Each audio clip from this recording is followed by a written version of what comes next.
Good evening. This is the September 25th meeting of the San Francisco County Transportation Authority Community Advisory Committee, or CAC. I'm Kat Siegel, Chair of the CAC. Our Vice Chair is Naj Daniels. Madam Clerk, please do a roll call to ensure we have quorum, and then please read an announcement about public comment.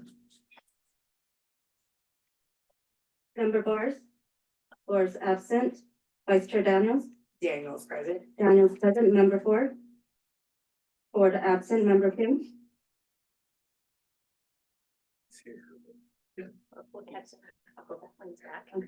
Member Levine. Levine here. Levine present. Member Margarita absent. Member Milford Rosales. Milford Rosales present. Milford Rosales present. Member Kim. Kim present. Kim present. Member Ing. Present. Ing present. Member Ortega. Ortega present. Ortega present. Chair Siegel. Siegel present. Siegel present. Chair, we have quorum. CAC member. When I call, sorry, apologies, you guys. Okay. Public comment will be available for each item on this agenda via telephone by calling one of the numbers listed on the front of the agenda or joining the meeting through the Zoom link. Once you join, you will be able to listen to the meeting as a participant.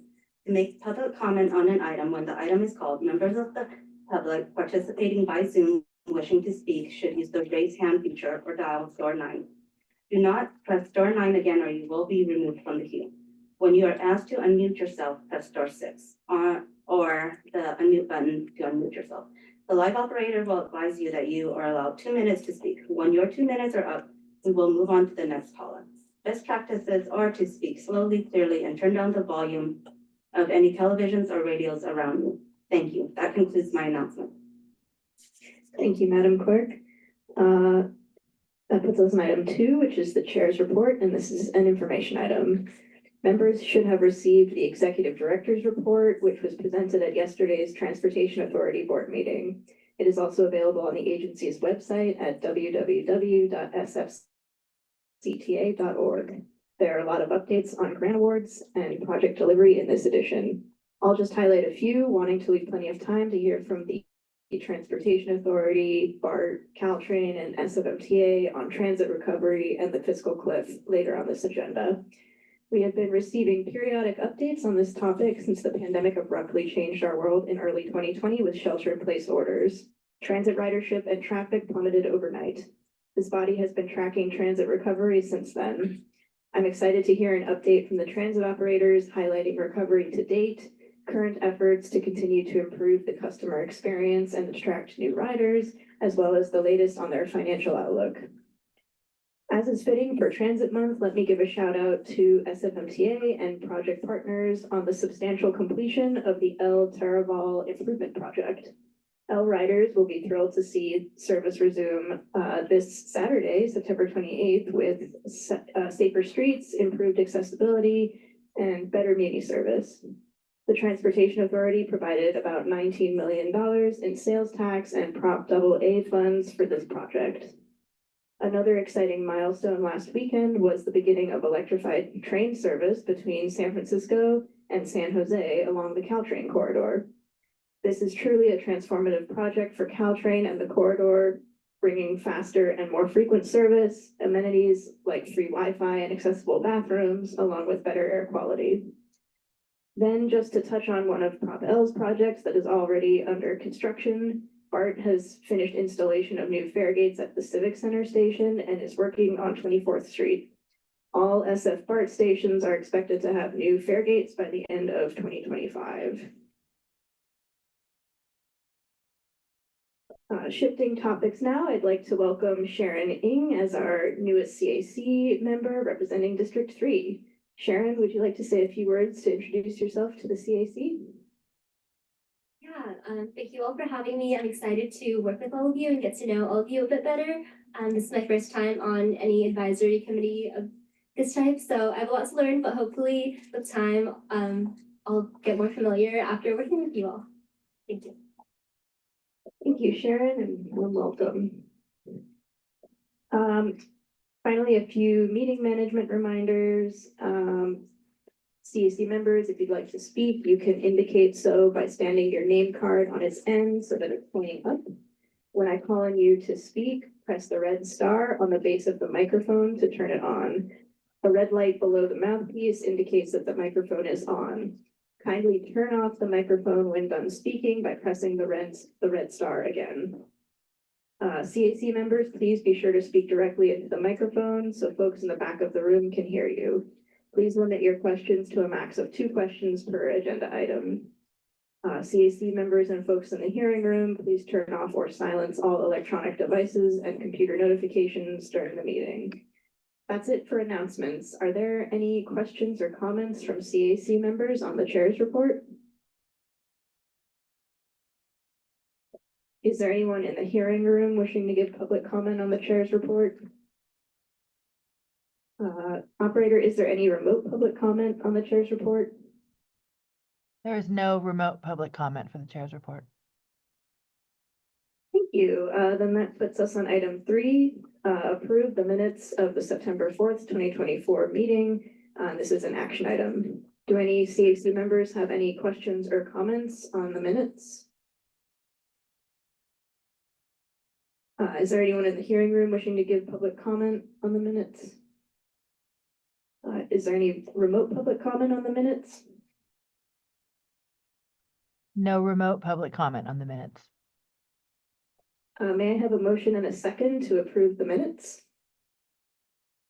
So moved. Moved by member Levine, seconded by Second. member Milford Rosales. Madam Clerk, would you please take a roll call vote? On the motion to approve item 3, member Bars. Bars absent. Vice Chair Daniels. Daniels, aye. Daniels, aye. Member Ford. Ford, Ford, aye. Member Kim. Kim, I. Kim, aye. Member Levine. Levine, I. Levine, aye. Member Margarita. Margarita absent. Member Milford Rosales. Milford Rosales, aye. Milford Rosales, aye. Member Ing. Ing abstain. Ing abstain. Member Ortega. Ortega, aye. Ortega, aye. Chair Siegel. Siegel, aye. Siegel, aye. There are 7 ayes. The motion is approved. Great, thank you so much. That puts us on the consent agenda. Items 4 through 5 comprise the consent agenda. Staff is not planning to present, but is available to answer questions. Do any CAC members have any questions or comments on the consent agenda? Is there anyone in the hearing room wishing to give public comment on the consent agenda? Operator, is there any remote public comment? No remote public comment. Great, thank you. Then that puts us on item 6, which is to adopt a motion of support to allocate $8,257,000 and appropriate $165,000 in Prop L funds with conditions for 5 requests. And this is an action item. And Linda Veray, Transportation Planner, is with us to present this item. Hello, CAC. So this, can you hear me? Yeah, okay, great. So this presentation includes 5 Prop L allocation requests. This project here is for the next generation. Am I sharing the screen? Just a moment. Okay, let's.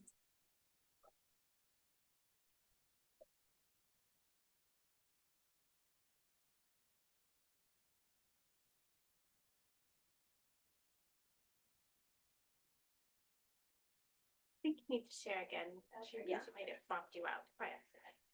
Sorry. It's spotlight. Shares there.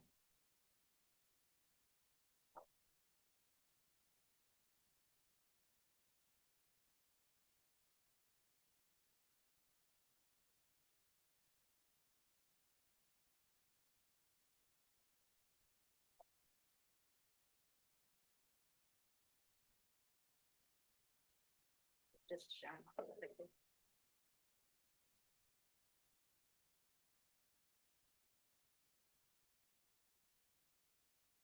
So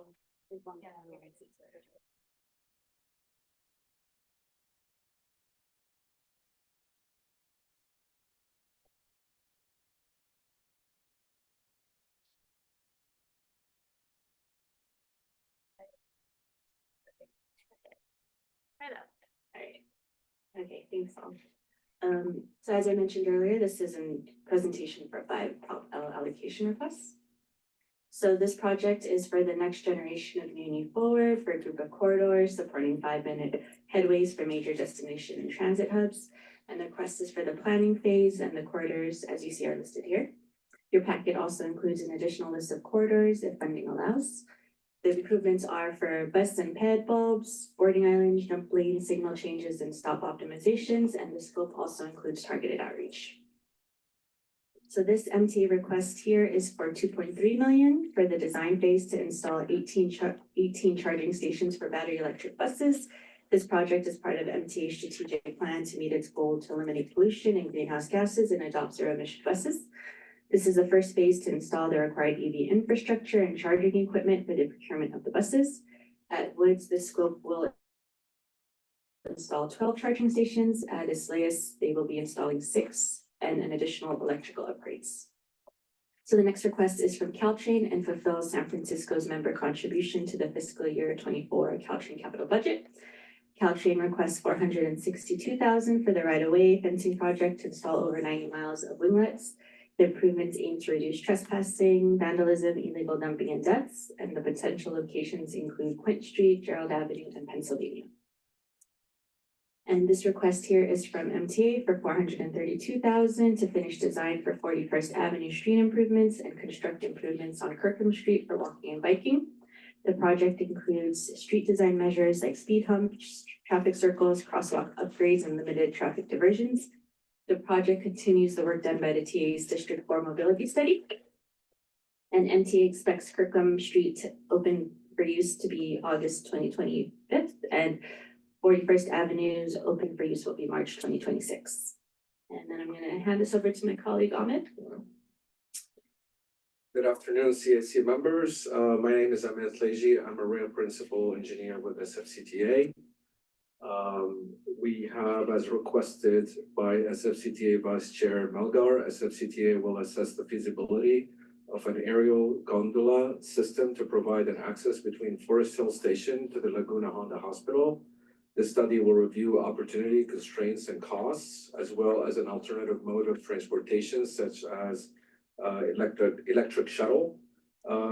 SFCTA is aiming to present the study to the board for approval in December 2025. This is a Prop L request for a cost of $170,000. Thank you. This is an aerial view of where the hospital is located across from the Forest Hill Station. So the study area will be in between those two locations. Thank you, everyone. And if you have any questions, please do ask. Thank you so much for the presentations. Are there any questions or comments from members on this item?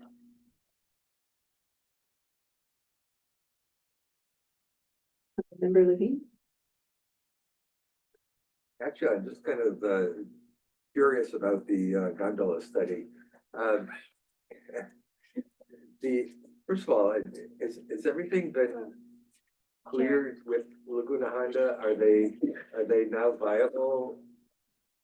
They were going to be shut down, if I remember. The last time I went there, they're still operable. Okay.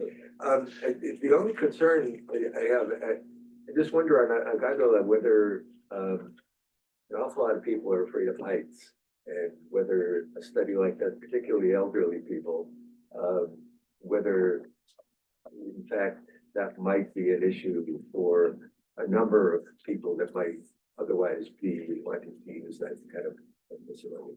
And I think that's the part of the feasibility is to look for, the populations, the users, from the hospital, from the stations, and assess that into the feasibility as well.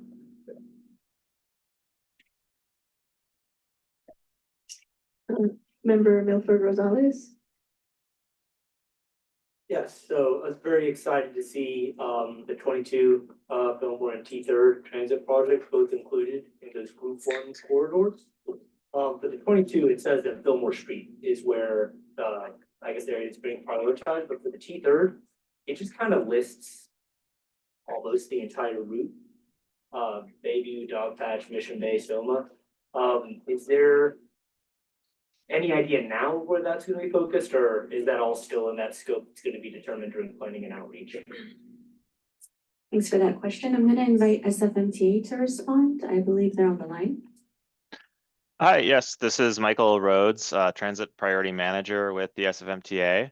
The T3, that's a great question. The T3 study right now, we're actually planning to evaluate the entire route because we know that there are travel time and reliability challenges throughout the surface route of the T. It won't look at the subway, but it will look at the entire surface portion. The 22 only focuses on Fillmore Street because we've already looked at the 16th Street and the Church Street section, so that's kind of what's left of the 22. But the T will be more of a comprehensive look at operations on the surface.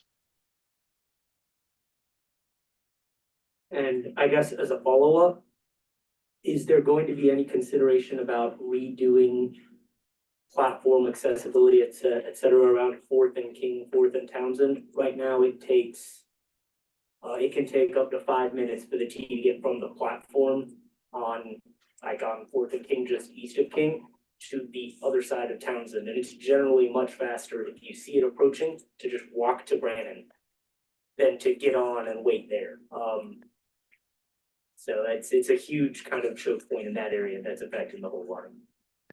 Yeah, absolutely. So we plan to study delay, sources of delay and amounts of delay in a lot of detail from the moment it exits the subway at around Bryant all the way down to Sunnydale. So absolutely, that would include like the 4th and King, 4th and Townsend section of the route. Nice, thank you very much. Member Ortega. Hi, I think it's more of a curiosity question in regards to the electrification of the buses. I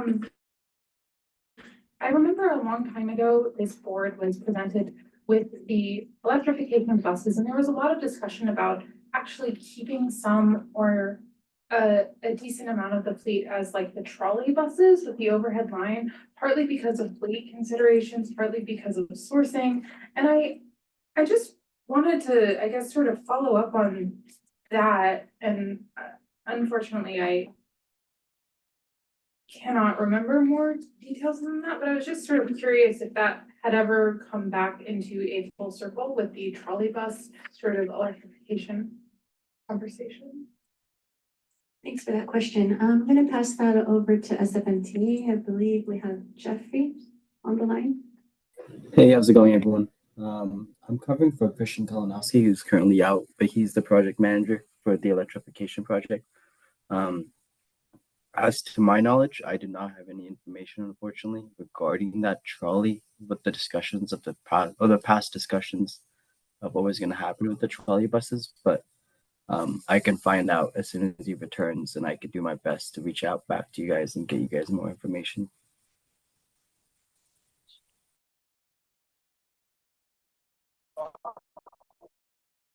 Hi, everyone. My name is Bonnie Jean Van Crow with the SFFTA Public Affairs Manager for the SFFTA's Building Progress Program.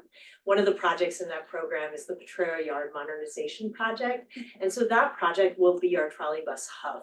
So we will be continuing with trolley buses.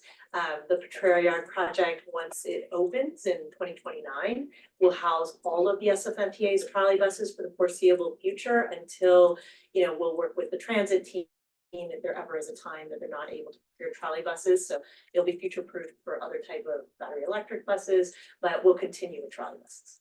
Okay, great. Yeah, that was sort of what I remembered. It was that we couldn't get all of the electric buses that we would have needed, so we needed to go forward with the trolley buses, and I just wanted to make sure that this project was not interfering with that path forward. Great, thank you.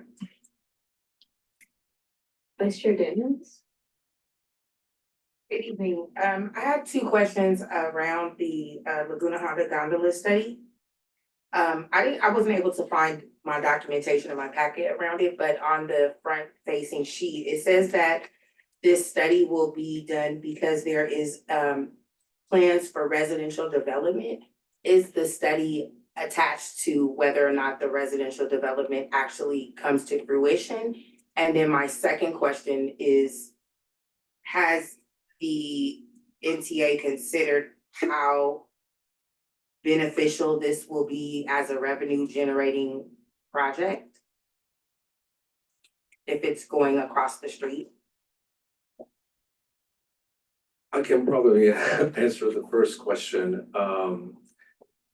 It's not exactly tied up to the housing. It is a feasibility study, so we're trying to assess whether or not we could place a gondola there or if it makes sense or not. We also go in to study an alternative for shuttle. I think the idea is the hill is pretty steep, and to find a little comfortable mode of transportation to go up and down. So that's kind of the first question.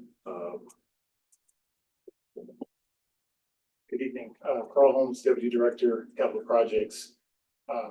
So the study, as Ahmed stated, is requested by Vice Chair Melgar, and it's with the idea that yes, there is a potential for future residential development, but we don't know how fluid that is. But we're expected to still provide a feasibility study in case that does come to fruition. And so it could benefit hospital employees, patients, and potential future residents if that development does occur. Did that answer all the questions? It did, thank you. Thank you.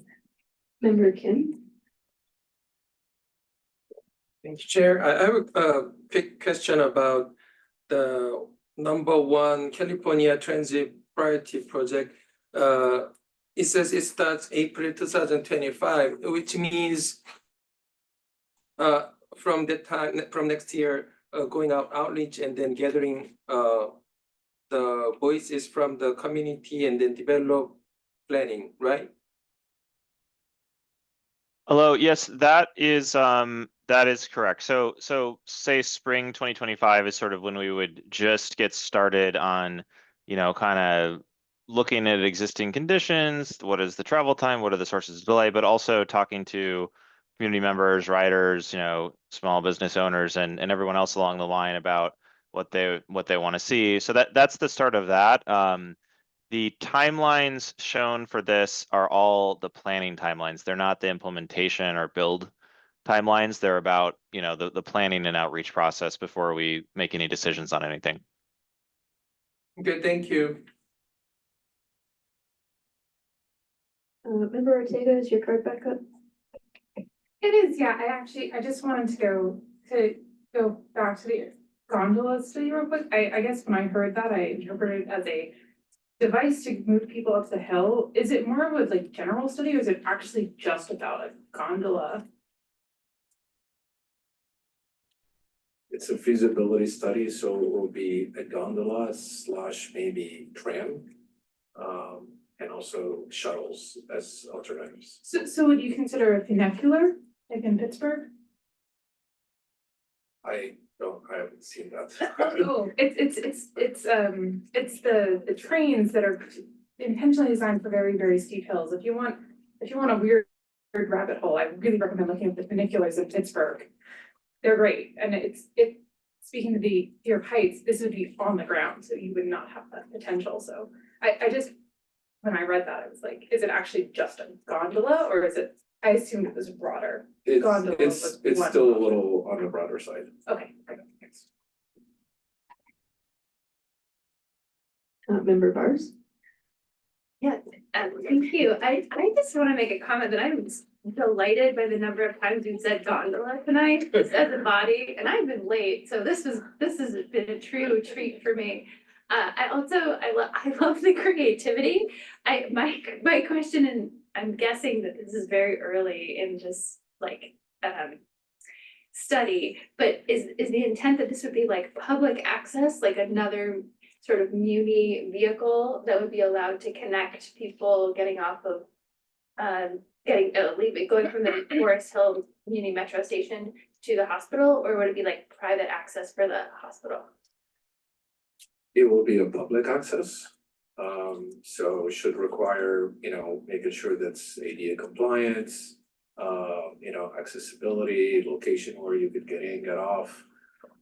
So, maintenance, all that will be incorporated. And also the idea to get the cost estimate of how much does it cost for unit cost per mile or half mile for gondola, just in case we need to use it anywhere else in different areas. Yeah, and I'd like to second Member Ortega's recommendation to look at the funicular in Pittsburgh. Is it Pittsburgh? Oh, it's definitely Pittsburgh. Yeah. I have also ridden one, and also, yes, there's several interesting models in this country and outside of this country that are very, very interesting. We'll consider that. Yeah. I have a really quick question on the Muni Forward project scope. I was wondering on the 22 Fillmore, I know that there have been a lot of improvements over the last several years on 16th Street already, particularly further east on 16th Street.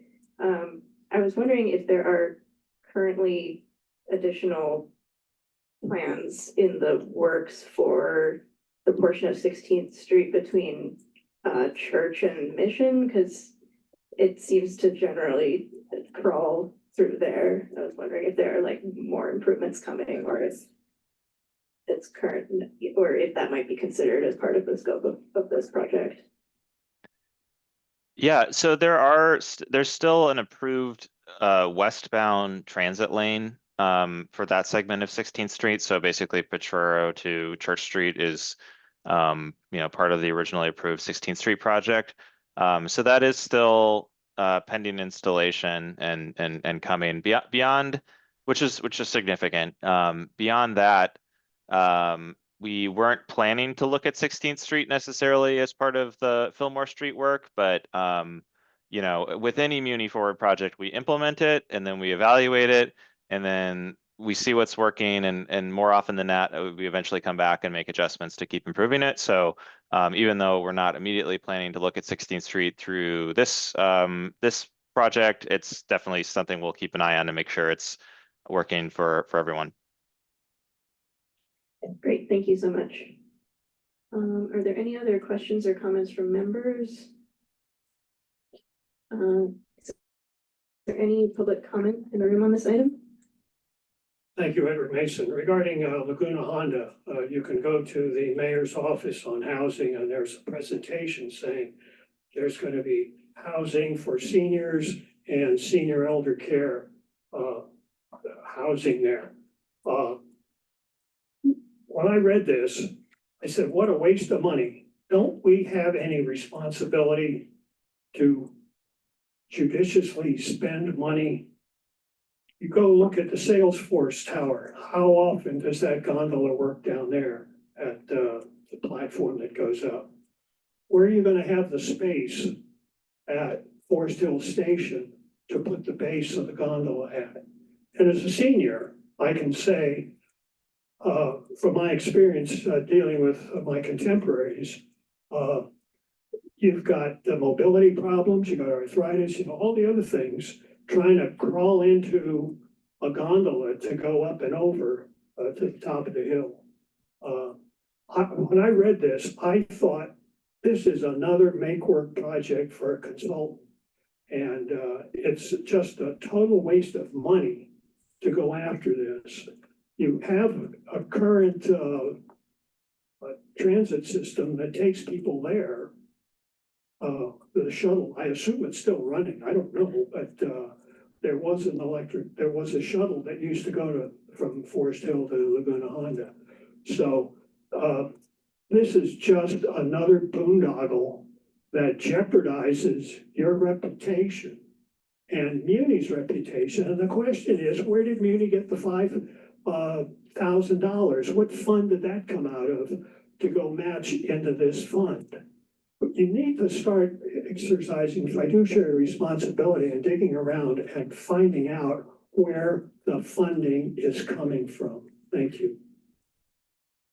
Thank you. Is there any remote public comment on this item? No remote public comment for item 6. Great, can I have a motion and a second on item 6? Oh, I'm sorry. Oh, Member Margarita? Thank you. Sorry, my apologies for being late.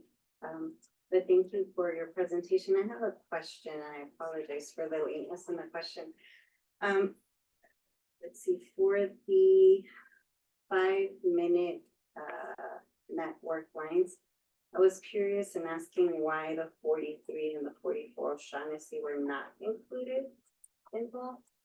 I see that they're included in the whole project, but not as a 5-minute network line, and I'm wondering why.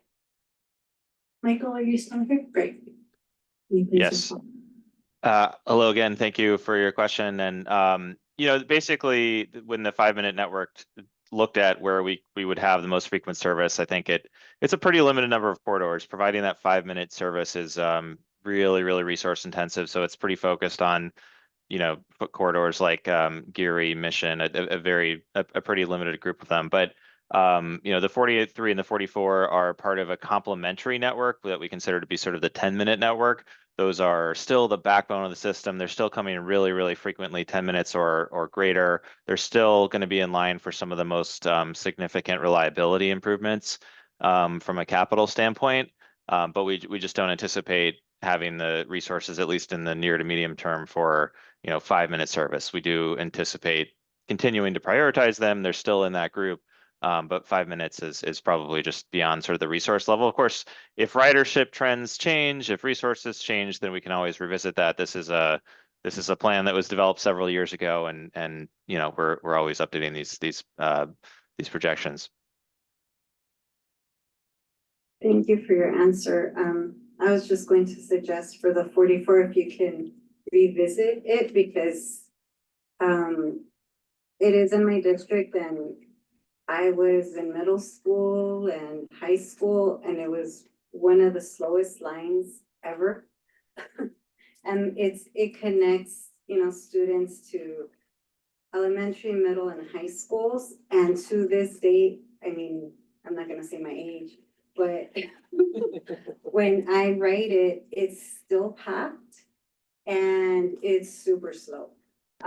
And looking at the neighborhoods that it affects so many different neighborhoods, from the Bayview Hunters Point to the Mission District, the Portola, going all the way up to O'Shaughnessy. I mean, it's a lot of different neighborhoods that affects, and it's really slow. So I don't know. I know you said it was 5 years ago that you did the assessment, so I just wanted to see if you can reconsider it. Thank you so much.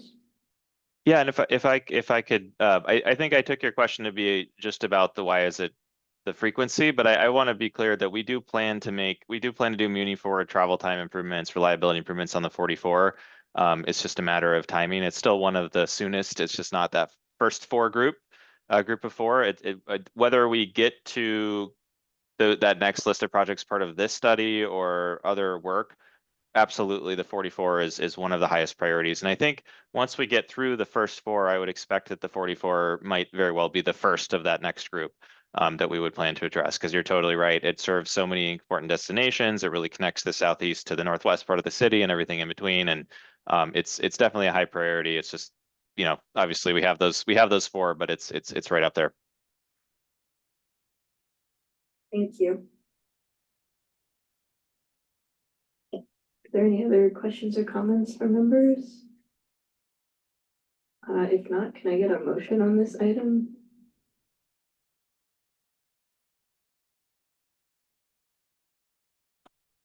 I move to approve it.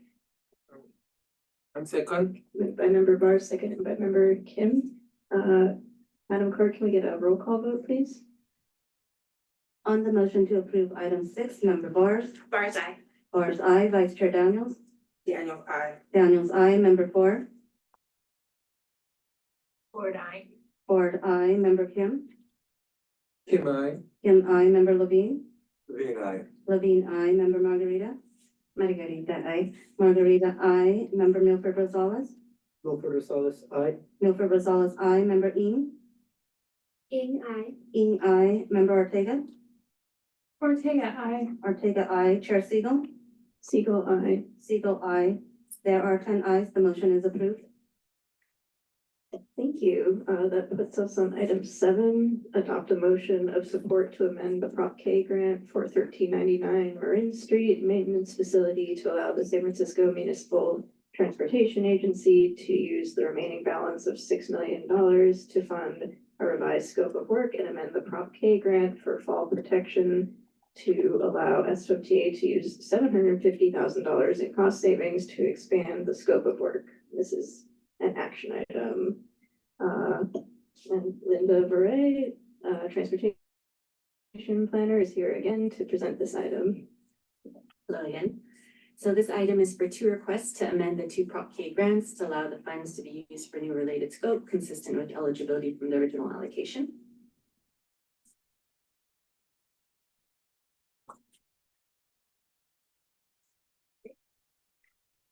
This is a quick summary of the request in this item, and before I dive into each of the projects, for some background, when voters approved Prop L, the new Prop L expenditure plan superseded the Prop K one and assumed Prop K financial liabilities, including open Prop K grants with remaining balances.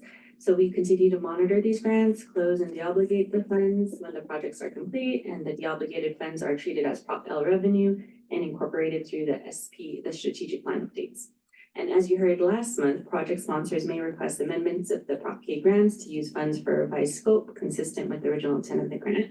And for example, in this case, accommodate MTA's trolley coach fleet during Potrero construction, or to use the cost savings for new scope that's closely related to the original scope of work, like installing the fall protection systems at 2 additional facilities. So this has to be eligible from the Prop K program, and the projects must be ready to start. All right, the first request is from MTA. In June 2022, the TA allocated $6.6 million in Prop K funds for design of 1399 Marin Street Maintenance Facility project. The original scope was to design a temporary maintenance facility at 1399 Marin for electric trolley buses stored and maintained at the Potrero Yard. This scope assumed that during the Potrero modernization project, the trolley buses would be in service and stored at Muni Metro East or MME and maintained at 1399 Marin. The MTA is requesting approval of a revised scope of work that reflects its updated plans for delivering the Potrero modernization project. Specifically, the request is to use the remaining Prop K balance for design and construction of improvements at 1399 Marin and MME. MTA's fleet of 90, 60 feet and 30, 40 feet electric trolley buses will be taken out of service for an estimated period currently at 3 to 4 years during the Potrero Yard construction. The trolley buses will require light maintenance at 1399 Marin and storage at MME, and this proposed scope of work is consistent with the original intent of the grant, which is to accommodate the fleet during Potero's construction. And this next request is for approval to use $750,000 in Prop K cost savings from the fall protection construction phase, which is completed, to expand the scope from 7 to 9 maintenance facilities by adding Islayas Creek and Woods. MTA would also use the cost savings to add 4 to 6 new guardrails to the elevated platform at the green facility, and the fall protection systems are used to address safety issues for the maintenance workers who perform repairs and replacements on top of the vehicles. The locations that have been completed are Potrero, Cameron Beach, Muni Metro East, Dubose, Cable Car Barn, and West Turtle. So with that, I'm able to answer questions, and we also have the PMs available. Thank you so much for the presentation. Are there any questions or comments from members on this item? Member Ford?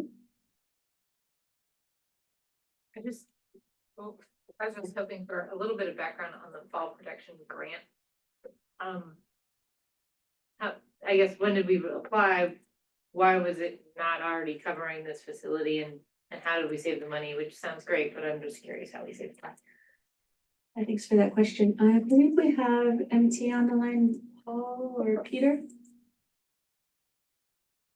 Or Jeffrey? I can answer that or that question. Can you just repeat the last part of the very question in regards to the grant aspect? I guess it says we're using $750,000 of cost savings. So how did we achieve the cost savings? Yeah, so the cost savings, the grant expired June 30th of 2024. So when we were about to deobligate the funds, essentially close out the grant, we realized as a whole that there is $750,000 in cost savings. So some of the anticipated work on some of the other scope items at the facilities did not encumber the total. They didn't essentially cost as much as we expected. So that's where the cost savings came from. And this remaining $750,000, we'd like to add 1 or 2 new facilities. It's Layers Creek and then Woods. And then we reached out to some of our staff members, and then we have fall protection work that we can implement to improve worker safety at these facilities.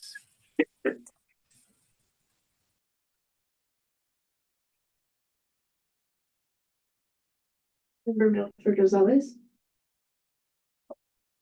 Thanks. So I'm asking about, I guess the project for storing trolley buses, during Petro Yard construction. I don't remember this coming up during a previous presentation on the new Petro Yard construction, but reading here and then just hearing out, is my understanding correct that we will basically be suspending all trolley bus operations for the duration of that construction?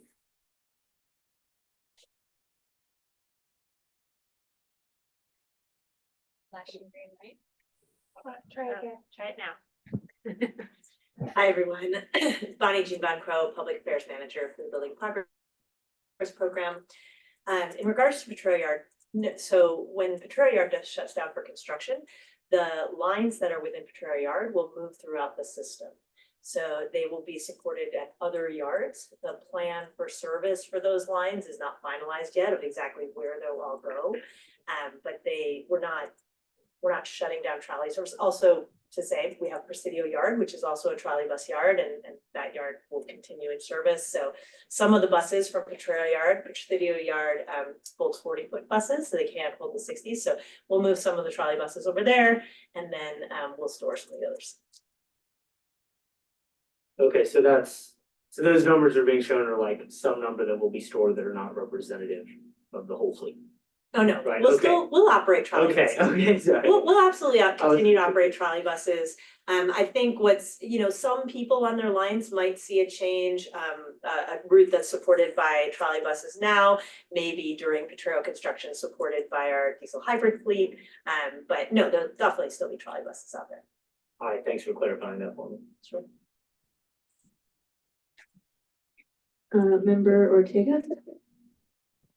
Hi, yeah, I'd like to go back to that fall protection question. I would like to dig a little bit more into the response. I do not feel that it was really just, I think that there's actually 2 questions, and I'm gonna repeat them. And I think, so basically the project came in under cost, which is fantastic, but I would like to understand a little bit more why. Is it that the scope of the project was decreased? Is it that we were able to find a contractor that was able to bid for less than we estimated?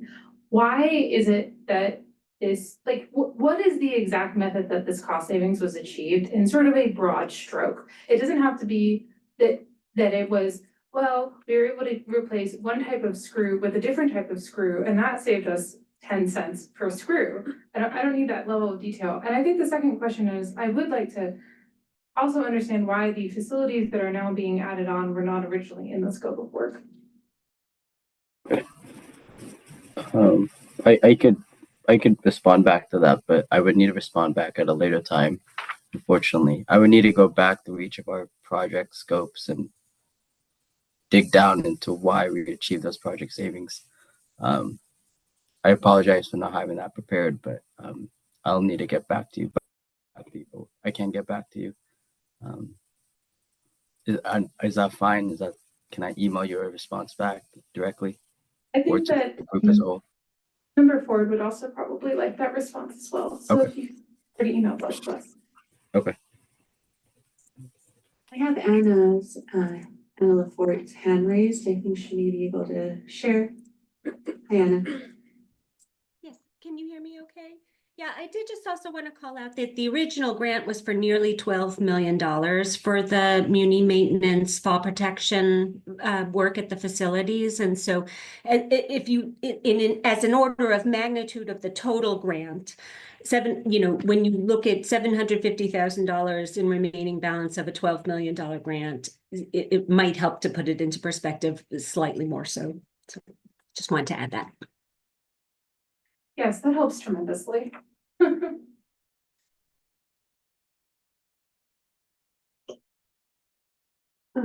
have a quick question about the 1399 Marin Street facility. What are the plans for that space after the trolley bus temporary storage and maintenance is complete? Will we be continuing to keep trolley buses there, or are there other plans for it at this point?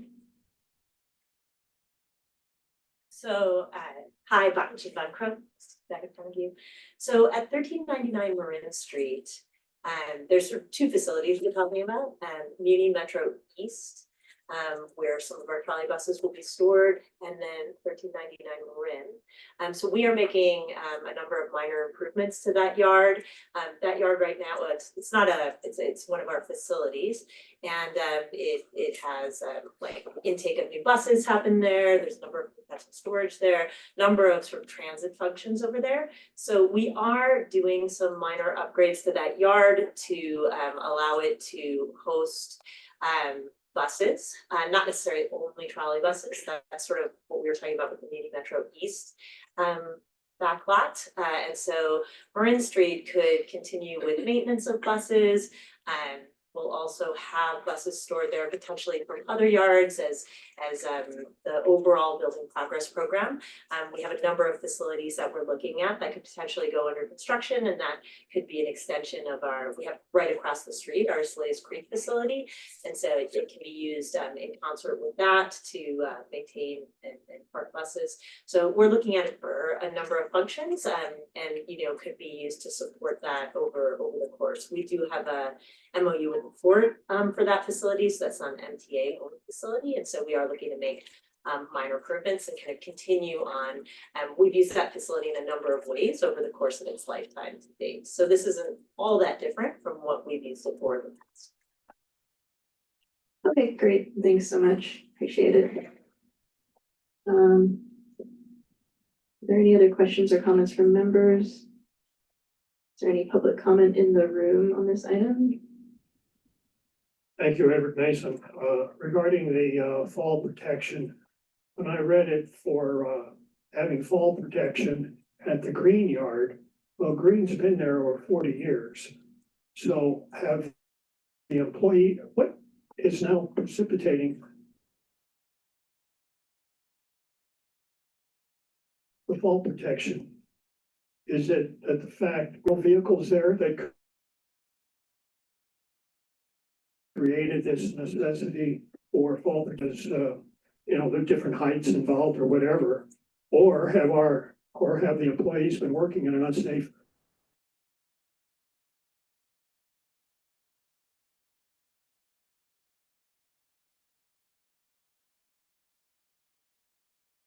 way? So, we need to do it and be money well spent, so you don't have people on disability insurance and future injuries. So, but I'm just wondering, what is our safety program at Muni if they allowed this to go on for all these years and now having to say, oh, yeah, we got this fall protection we have to put on track 8, 9, wherever the tracks are in there. So that's, I guess, my general comment. Thank you. Thank you. Is there any remote public comment on this item? There is no remote public comment for this item. Great, public comment on this item is closed. Is there any other discussion from members? Can I get a motion on this item? Move to support. Move to support. Moved by member, Second. moved by Vice Chair Daniels, seconded by member Levine. Madam Clerk, can we get a roll call vote? On the motion to approve item 7, member Borges. Mars, aye. Borges, aye. Vice Chair Daniels. Daniels, aye. Daniels, aye. Member Ford. Ford, aye. Ford, aye. Member Kim. Kim, I. Kim, aye. Member Levine. Levine, aye. Levine, aye. Member Margarita. Margarita, aye. Margarita, aye. Member Milford Rosales. Milford Rosales, aye. Milford Rosales, aye. Member Ing. Ing, aye. Ing, aye. Member Ortega. Ortega, aye. Ortega, aye. Chair Siegel. Siegel, aye. Siegel, aye. There are 10 ayes. The motion is approved. Thank you. That puts us on item 8, which is to adopt a motion of support to authorize the executive director and other authorized representatives to enter into a revolving credit agreement for $185 million with U.S. Bank National Association to borrow certain amounts under such revolving credit agreement, to execute and deliver related documents, and to take all necessary or appropriate related actions. This is an action item. Cynthia Fong, Deputy Director for Finance and Administration, is here with us to present this item. Maybe. Strangely, I'm gonna track her down, so let's put her last. The transit operators can go last. Okay, great. We'll move to item 9. The transit recovery and fiscal cliff. SFCTA, BART, and Caltrain item. This is an information item.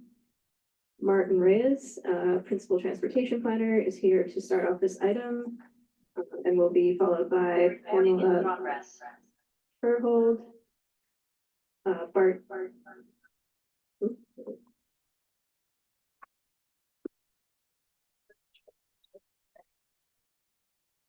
And will be followed by Pamela Herhold, BART Assistant General Manager, Devin Ryan, Government and Community Affairs Officer with Caltrain, and Raleigh Katapang, Section Director, Budget and Capital Finance with SFCTA.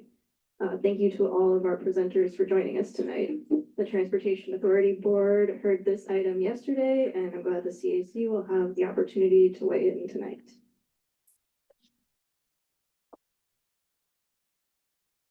Great. Good evening, Chair Siegel, Vice Chair Daniels, and CAC members. Martin Reyes, Principal Transportation Planner for the Transportation Authority. I'll be starting today's item with a few introductory slides covering transit recovery in the region before I hand it off to our colleagues from BART, SFCTA, and Caltrain for some presentations giving an update on how they are responding to pandemic-induced changes to transit ridership and the fiscal impacts that they're seeing from that. Just want to start by saying that we are very appreciative of the operators for being here today and for all of their collaboration. We're really excited to hear about what they are doing to bring change and initiatives to bring back riders and help improve customer experience for all riders in San Francisco and the region. So starting with transit recovery in the Bay Area, following the onset of the pandemic, the Bay Area saw its monthly transit ridership drop from over 40 to 45 million rides per month to just over 5 million. We're currently hovering at about 66% of pre-pandemic ridership, which is about 15 to 20 million fewer rides per month on average. However, while transit recovery has been steadily increasing over time, transit ridership has really varied according to operators. According to MTC, BART and Caltrain are both hovering just above 40% of their pre-pandemic ridership. Meanwhile, SFMTA is seeing better recovery. They reached 71% in 2023 and have reached 76% of their pre-pandemic ridership this year, with some lines even exceeding pre-pandemic ridership. Work from home and other changes in travel behaviors are the primary drivers behind the recovery trends that we're seeing. And those changes have significantly impacted the budgets of many transit operators across the region. And it's created the need for transit agencies to reimagine how their services are funded with less reliance on traditional funding sources like fares and general funds. Transit agencies have been receiving relief from the state and federal governments over the last couple of years, as well as from MTC, the Metropolitan Transportation Commission. However, those funds are expected to run out in the next 1 to 2 years. And if we're not able to identify revenue solutions, we could see major impacts to transit services across the region. To illustrate the magnitude of this issue, we've compiled some information about the pending shortfalls you see on your screen here. 3 of the region's largest operators, the ones that we have here tonight, BART, SFCTA, and Caltrain, are expecting a combined operating shortfall of about $700 million in fiscal year 2027 as relief funds run dry. And as a note, you might see some numbers in MTC meeting materials as well. These numbers may vary slightly from those numbers. So it goes without saying that these fiscal challenges are really massive, but the pandemic has really underscored that it's not just a challenge for transit agencies to face, it's really a challenge for everybody to face. We know that we can't achieve San Francisco's or the region's goals without transit. Transit is essential to accomplishing our goals around climate, around equity, economy, and housing. So today you'll be hearing from each of the 3 operators about how they are responding to these fiscal challenges, and they'll be covering the topics that you see on your screen here. And again, we really appreciate having all 3 operators present today as we continue our coordination efforts. And my last slide here is just noting what's happening at MTC. At the request of Senator Wiener, MTC has convened a select committee, which I believe we previously talked about here. And that select committee is tasked with building consensus for a new regional transportation revenue measure. And they've been working over the summer. They'll be working through October of this year with the goal for the commission to adopt a framework that can be provided to legislators to hopefully be incorporated into legislation in the 2025 session. And so we anticipate reporting back to the CAC in the next couple of months on the outcomes of that commission process. And so with that, that's the end of my presentation. I'm actually going to hand it over to Pam Herhold, BART's Assistant General Manager, for her presentation. Chair Siegel, would you like to wait on questions to the end or take questions after each presentation? I think I'd prefer to wait to the end, get the full picture. Thank you.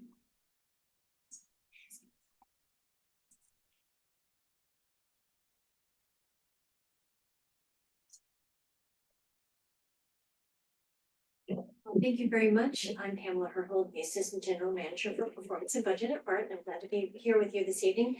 Before I get started on the presentation, I have a question. Who here has taken BART in the past week?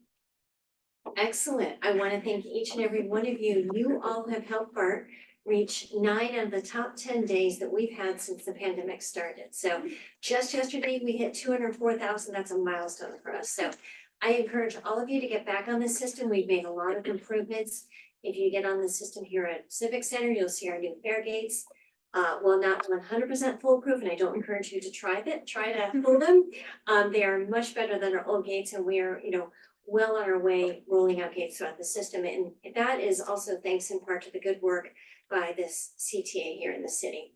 So let's go to the next slide here. I've got a lot of slides and I know it's getting late, so I'll go through a little bit quickly, but I'm happy to take any questions. So as most of you know, BART serves 5 counties. We have 50 stations, and we are, I guess, is the deck up? Yes. Okay, deck's up. So 5 counties, 50 stations, and 5 lines of service.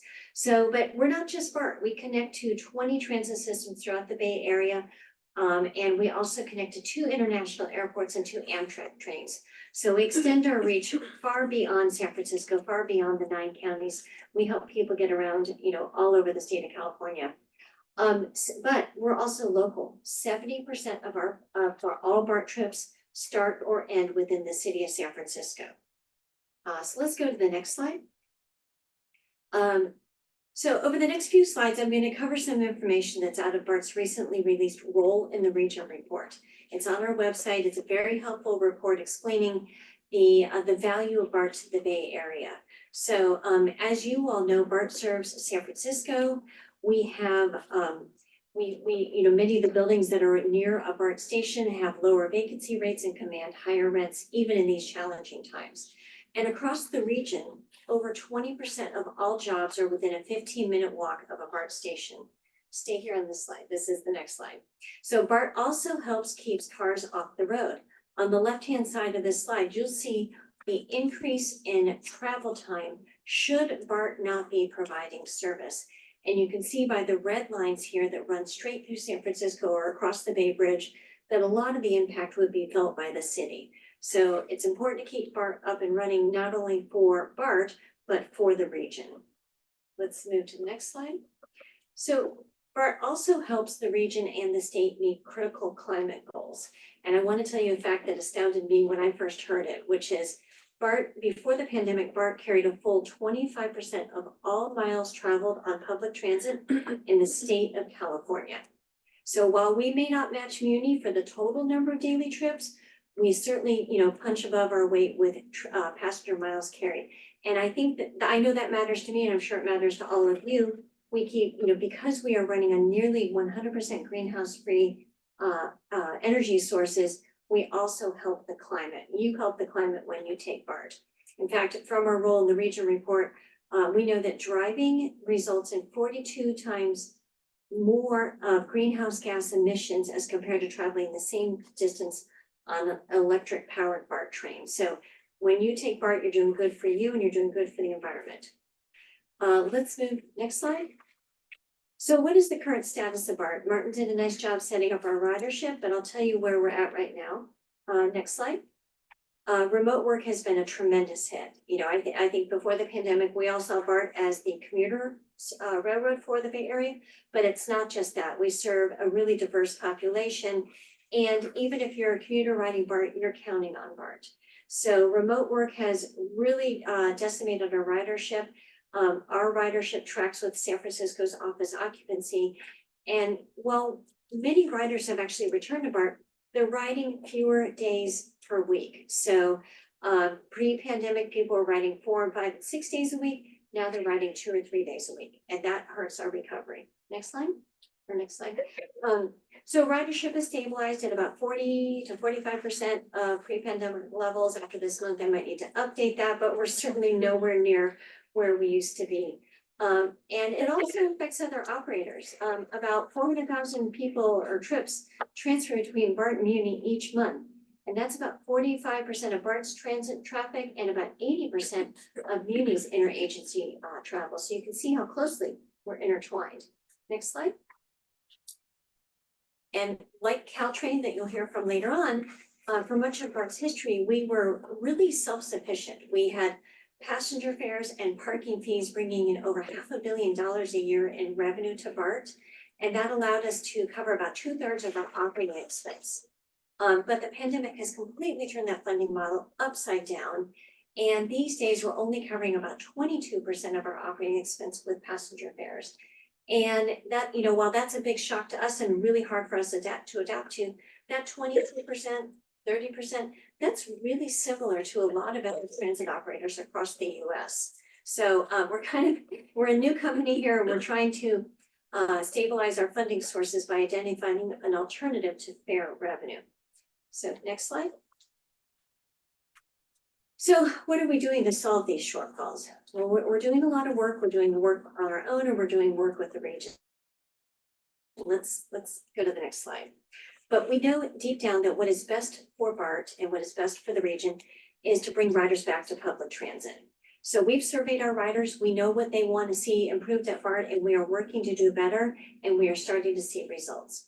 So first, 1 year ago, we analyzed our new post-pandemic, less, office hour commute-centric ridership, and we rolled out a new service that better matches our current demand.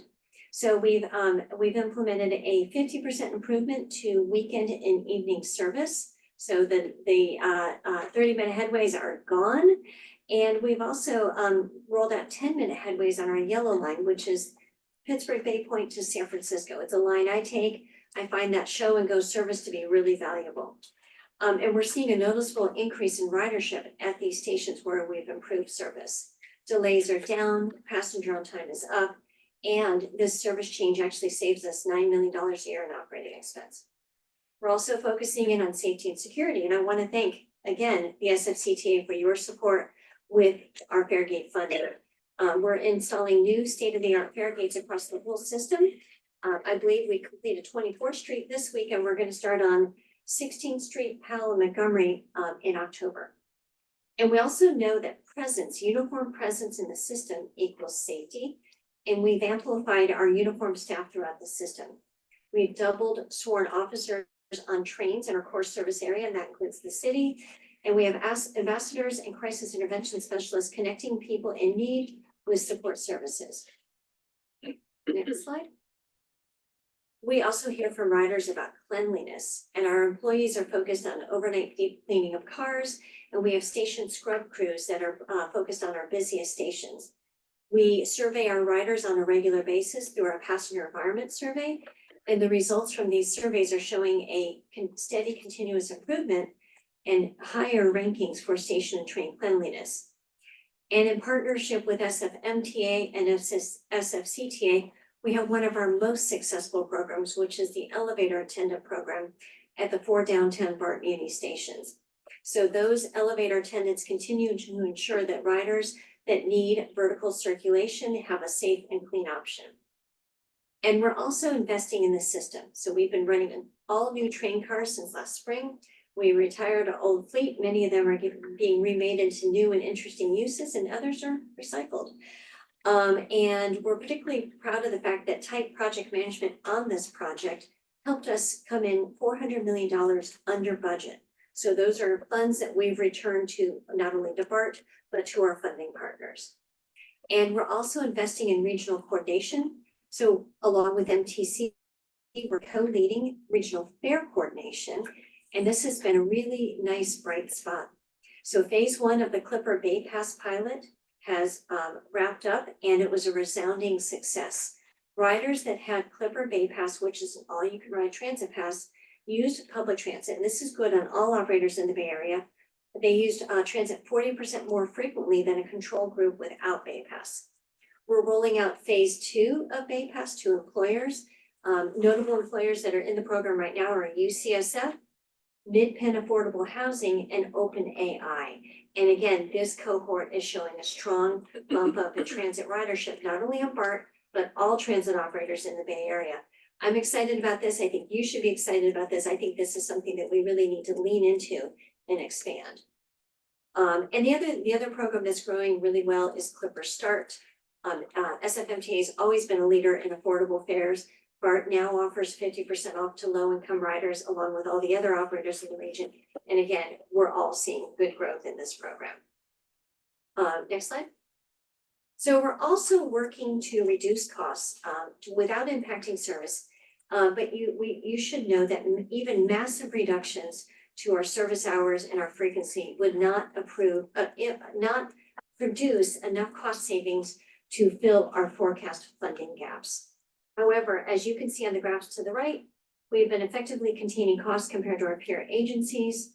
Since 2019, our expenses have been below the national inflation rate and in terms of operating budget and operating cost per service hour.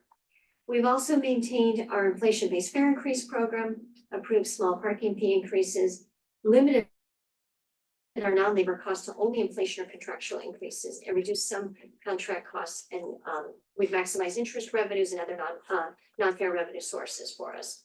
Next slide. I know you've had a lot of discussion about regional funding, but I'll just summarize here that immediately after the pause of Senate Bill 1031, MTC, as Maria noted, convened key parties to build consensus around a new regional transportation measure. And this includes work to address the areas that were not resolved in 1031, including defining the region's highest priorities and potential solutions. So we've also engaged with operators in operator-led discussions. And I will let you know that BART has taxing authority in our 3-county BART district.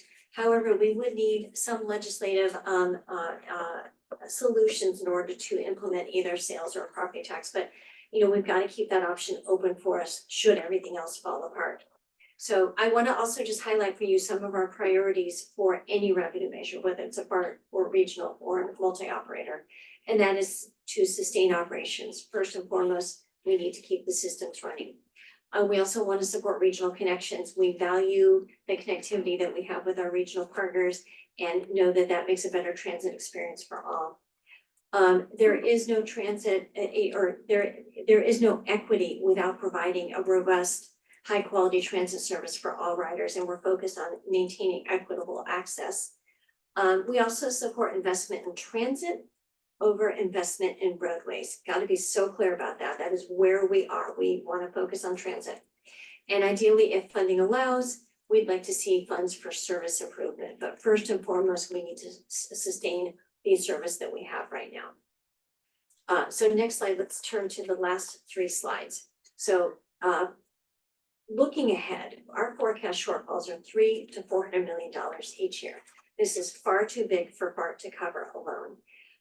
So with some of the initiatives that I mentioned, we're focused on maintaining our service, but the deficits that we're facing are not going to be solved by BART.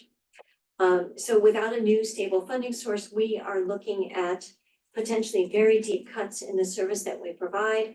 This could include longer wait times between trains, less hours of revenue service, closing stations, and eliminating lines of service. And the reason that this is so dire is that the cost of maintaining an infrastructure intensive system, a rail system like BART, we really don't scale with service. You know, even if we're running one route across the line as opposed to running 3 routes, we still have to do the same level of maintenance. We still have to provide the same level of station agents, whether we have 10 people going through Civic Center or 10,000. So our costs don't scale with service, and therefore any reductions in service really aren't going to get us the savings that we need. Last 2 slides, please. So a couple more slides from our role in the region report. So a future without BART service is neither sustainable nor equitable. Recent research from this report shows that if current BART riders were to switch to driving, the Bay Bridge would need 2.7 more additional lanes of auto traffic. So, and that would bring rippling congestion impacts throughout the Bay Area, particularly to San Francisco.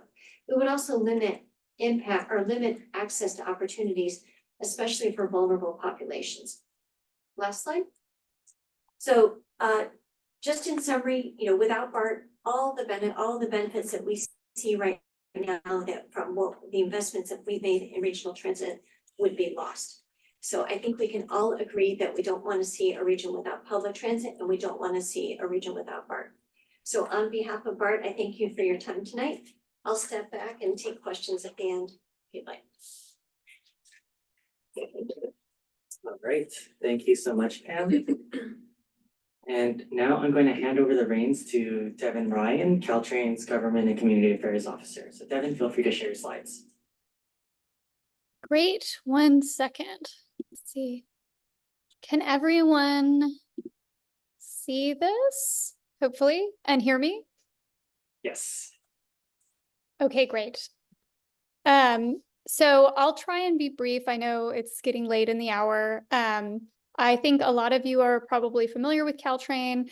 We have 77 miles of track from end to end and 51 miles owned by Caltrain. So the other portion of the southern portion of our corridor is actually the trackage is owned by Union Pacific Railroad. We have 31 stations, and we are a 3-county JPA. So our board is made up of 9 members, and 3 represent each county. And I'm Devin Ryan, by the way, Government Affairs for Caltrain. Sorry for not introducing myself sooner. We have multiple hubs, bi-directional commute in Silicon Valley, and we connect a dynamic and diverse corridor. So for bad news, Caltrain's pre and post-pandemic financial overview is extremely different.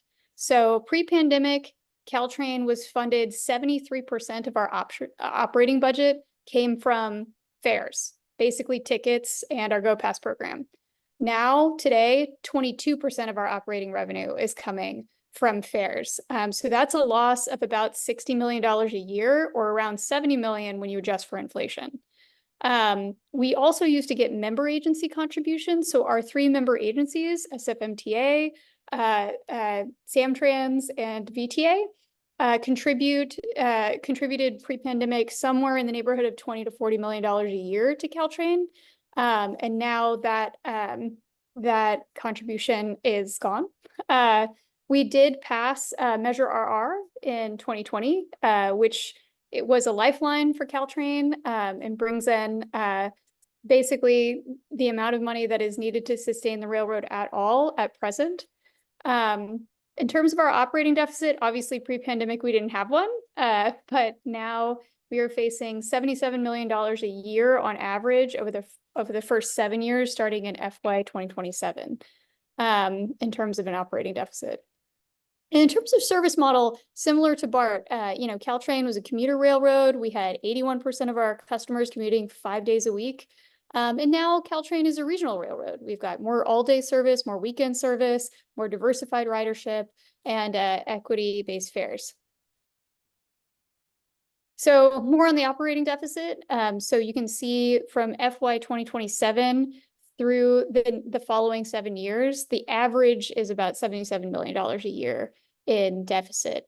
In terms of the $36 million for 2026, I would just note that we've been conditionally allocated $25 million by the MTC from the state's SB 125 kind of state money.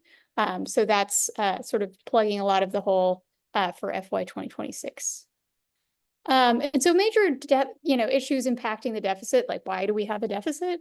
Obviously, the main issue is fare revenue. Similar to BART, we were very, very fare dependent, and our ridership has not recovered to where it was pre-pandemic. Also, our loss of member agency contributions is notable.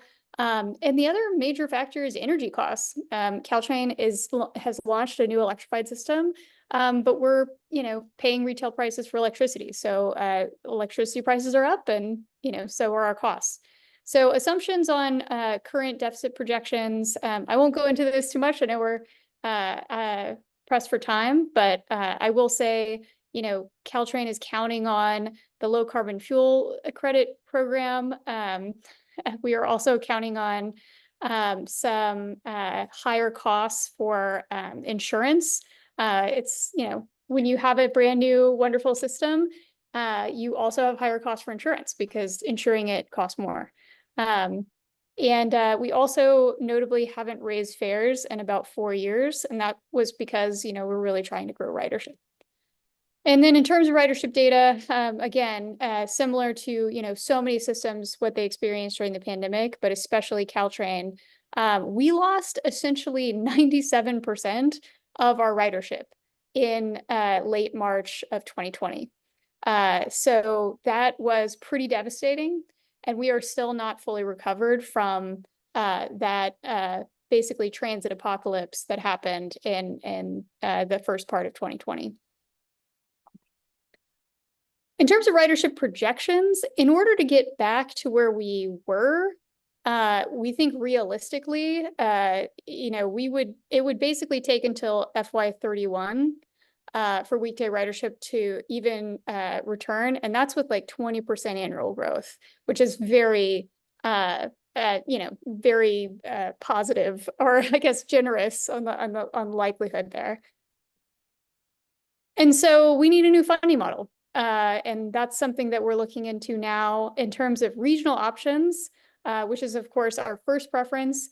MTC is forwarding a select committee that's looking at multiple options that could cover multiple operators, and is focused on transit operations and also, county flex funds and other things that could get voters excited to pass a measure to save transit.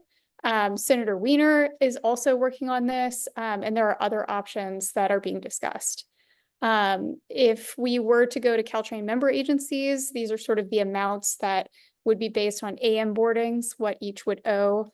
And then in terms of Caltrain specific measure, we could do another measure RR, in which case that would bring in, all of the funding that we would need to move forward. We're also looking at parcel taxes or really anything else that we can think of that could address our need. And then, of course, timing is unclear on any state or federal option, so we can't depend too much on that. And so what happens if we don't get the funding that we need? Much like BART, Caltrain has very high fixed costs. So much like BART, if you have a situation where you have one train running on your line, you still have to maintenance those tracks the same way as if you had 20 or 40 or 100 trains running on that line. So in terms of just cutting to get to a solution, it's very difficult with rail. We are, talking about service reduction scenarios, but we haven't made any decisions on that. With additional funding, or without additional funding, we're going to have to make some tough choices. With regards to our ridership growth, we've really tried to focus on our equity priorities. Caltrain most notably has the Pass Forward program. This program was started during the pandemic because we had a lot of unused passes for the Go Pass program with our corporate partners. And interestingly, they were really interested to help communities, as were we. And so we created what was then called the Go Pass donation program, where unused passes are donated back to Caltrain and they are then given to community serving organizations that have, low-income participants ride the train for free. That program has been very successful, and it is serving a much more diverse population, and it's helping to diversify our ridership. In terms of cost containment and also ridership growth again, we're looking at, non-fare revenue strategies to generate new revenue sources. So things like, looking at our inventory, looking at rental income, other things like crew scheduling efficiencies, anything else we can do. And then in terms of getting folks on the train, we started a $1 youth fare, hybrid worker pass, all of these other things. And then of course, the biggest kind of major change at Caltrain is electrification.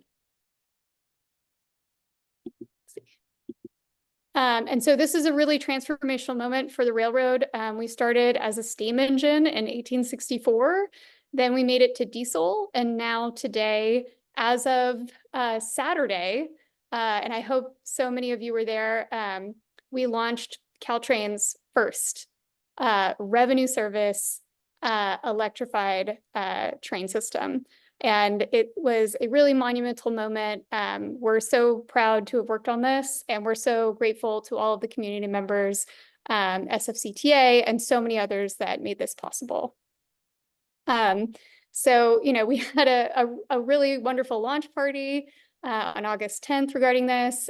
We were able to thank so many of our leaders who fought so hard and got so much funding for this $2.44 billion project.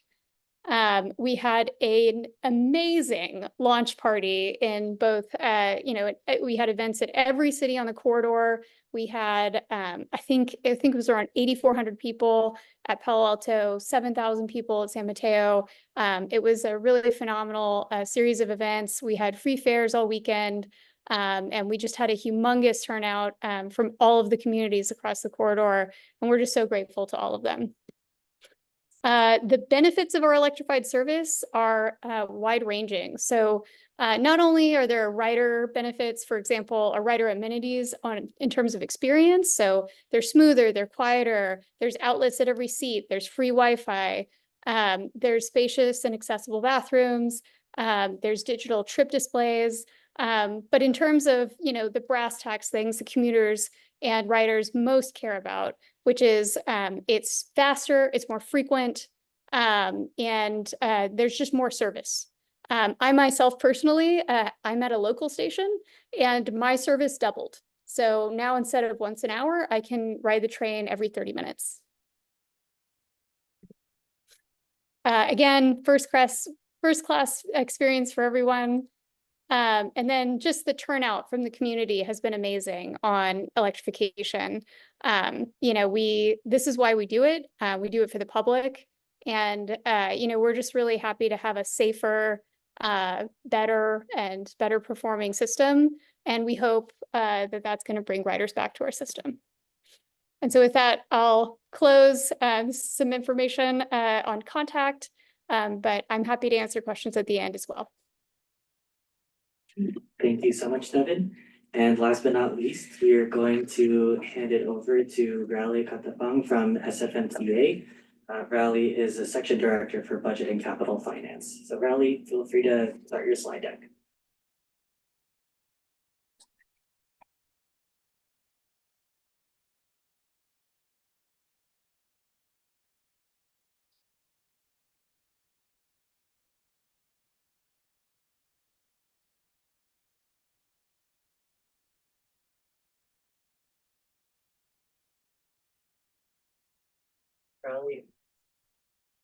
Rally, if you're there, you can unmute yourself and start your presentation.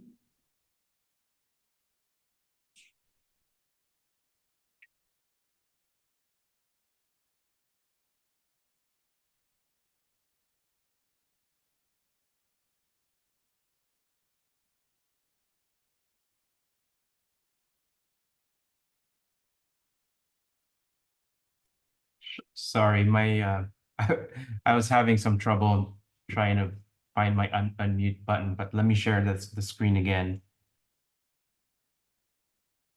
Okay, can everybody see my screen? Yes, we can. Okay, great. Thank you. And sorry for the slight delay there. Good evening, everybody. My name is Rally Katapang. I am the section director for budget and capital finance here at SFMTA. I'm presenting on behalf of our CFO, Primo Porter. So I know I'm the third presenter, and in terms of general overview of what's happened to our transit system, I think the first two presenters have really made the case that work from home and after effects of COVID has really driven a lot of what's happening with our with our transit systems.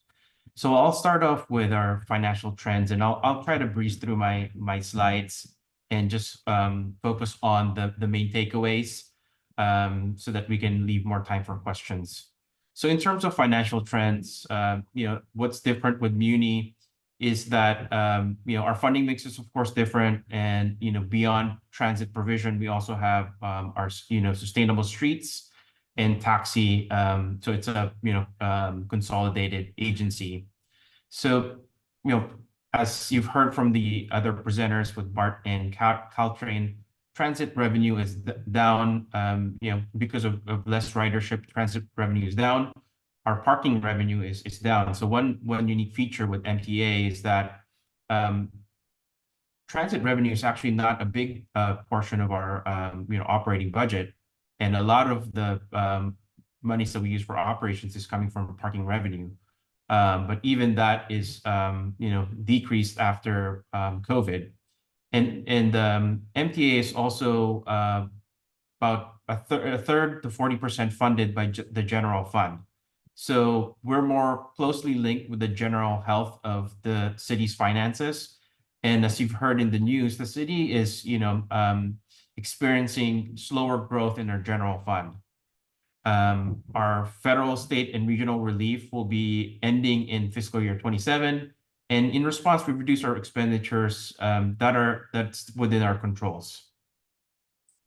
So as I was mentioning, here's the mix of our funding support. The biggest area here really is our CCS support, which is our general fund.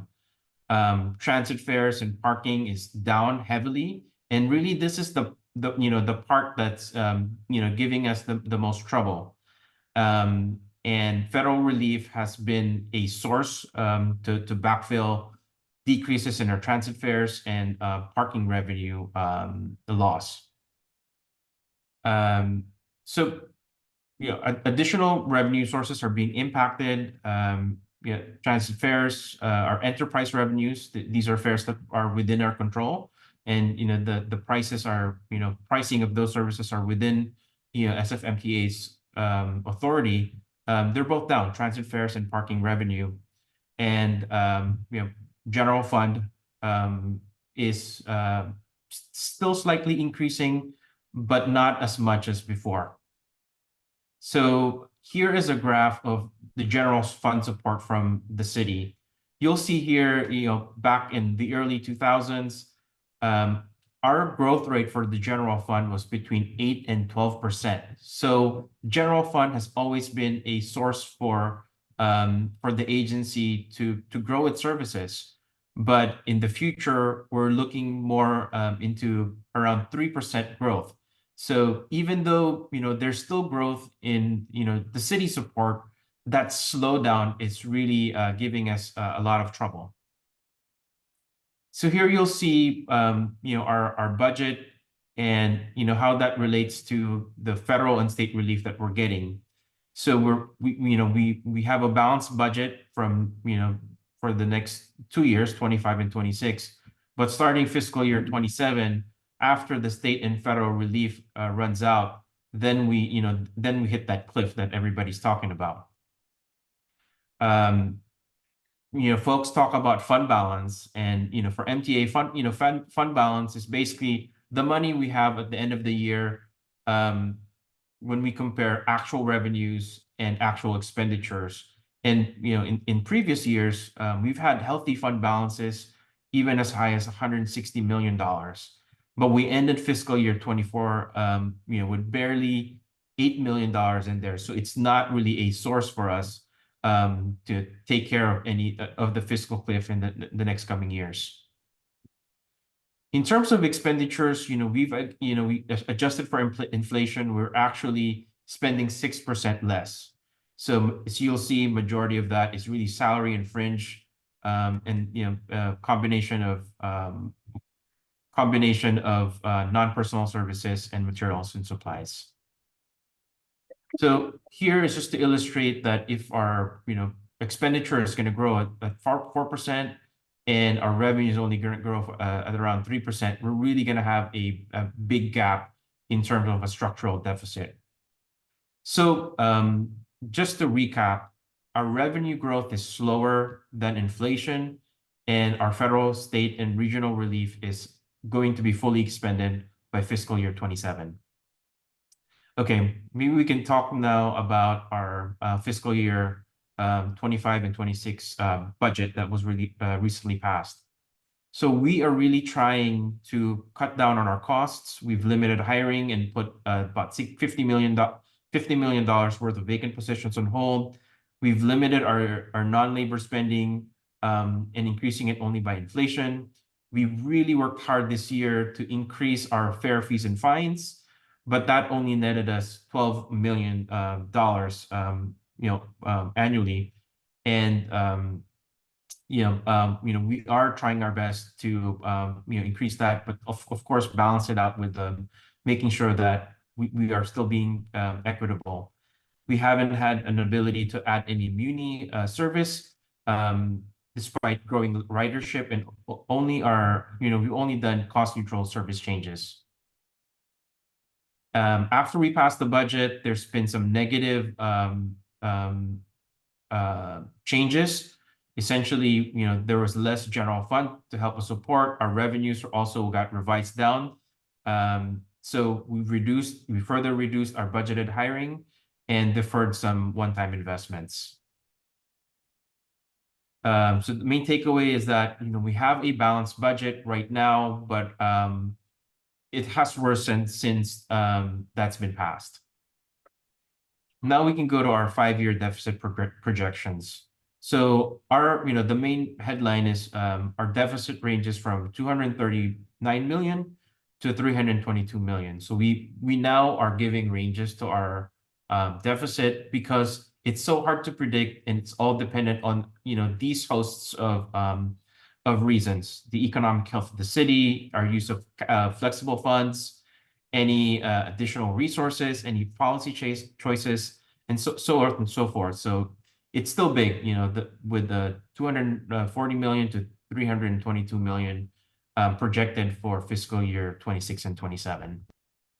And here, once we hit that fiscal cliff, that deficit will just continue to get bigger and bigger. So, what are we doing to close the deficit? We're trying to increase ridership by making our service fast, frequent, reliable, clean, and safe. We've increased fare compliance by adding transit fare inspectors. We are working, with our partners in the region for a regional revenue measure. And we are also, we just recently convened a Muni funding working group at the direction of Controller and in the Director of Transportation to discuss all possible options. So we're trying to increase ridership. As most of you are, or all of you are city residents, I think you felt that Muni has been more reliable. There's been less subway delays compared to 2019. And this is because of the investments that we put into the system. Our ridership still is continuing to grow, but as the other transit agencies, it's a different type of riders that we have, or these our riders were only riding 2 to 3 days a week versus 5 days before. We are working hard about fare compliance. We've talked to the community, and fare compliance has been a big subject. So we are working to improve our education and marketing, just to encourage folks to get back into the habit of paying for Muni. We are trying to improve the ease of payment through deployment of Clipper 2.0, and all the while we're still making sure that we maintain equity. So for most of you probably know that anyone that's under 18 rides Muni for free, as well as anybody that's senior, 65 and over, also is for free. And we're also working on discounted fare for folks that are qualified. So here's a picture of several of our transit fare inspectors, and I think folks are starting to feel the difference of having more fare compliance officers in our transit system, both just to remind folks to pay, and at the same time introduce to them discount fares, discount options if that's applicable. So everybody's talked about the regional revenue measure. We really want to approach this problem as a regional problem. And we're trying, as the other operators, we're trying to just provide the best service that we possibly can to really show the public, the value of our service.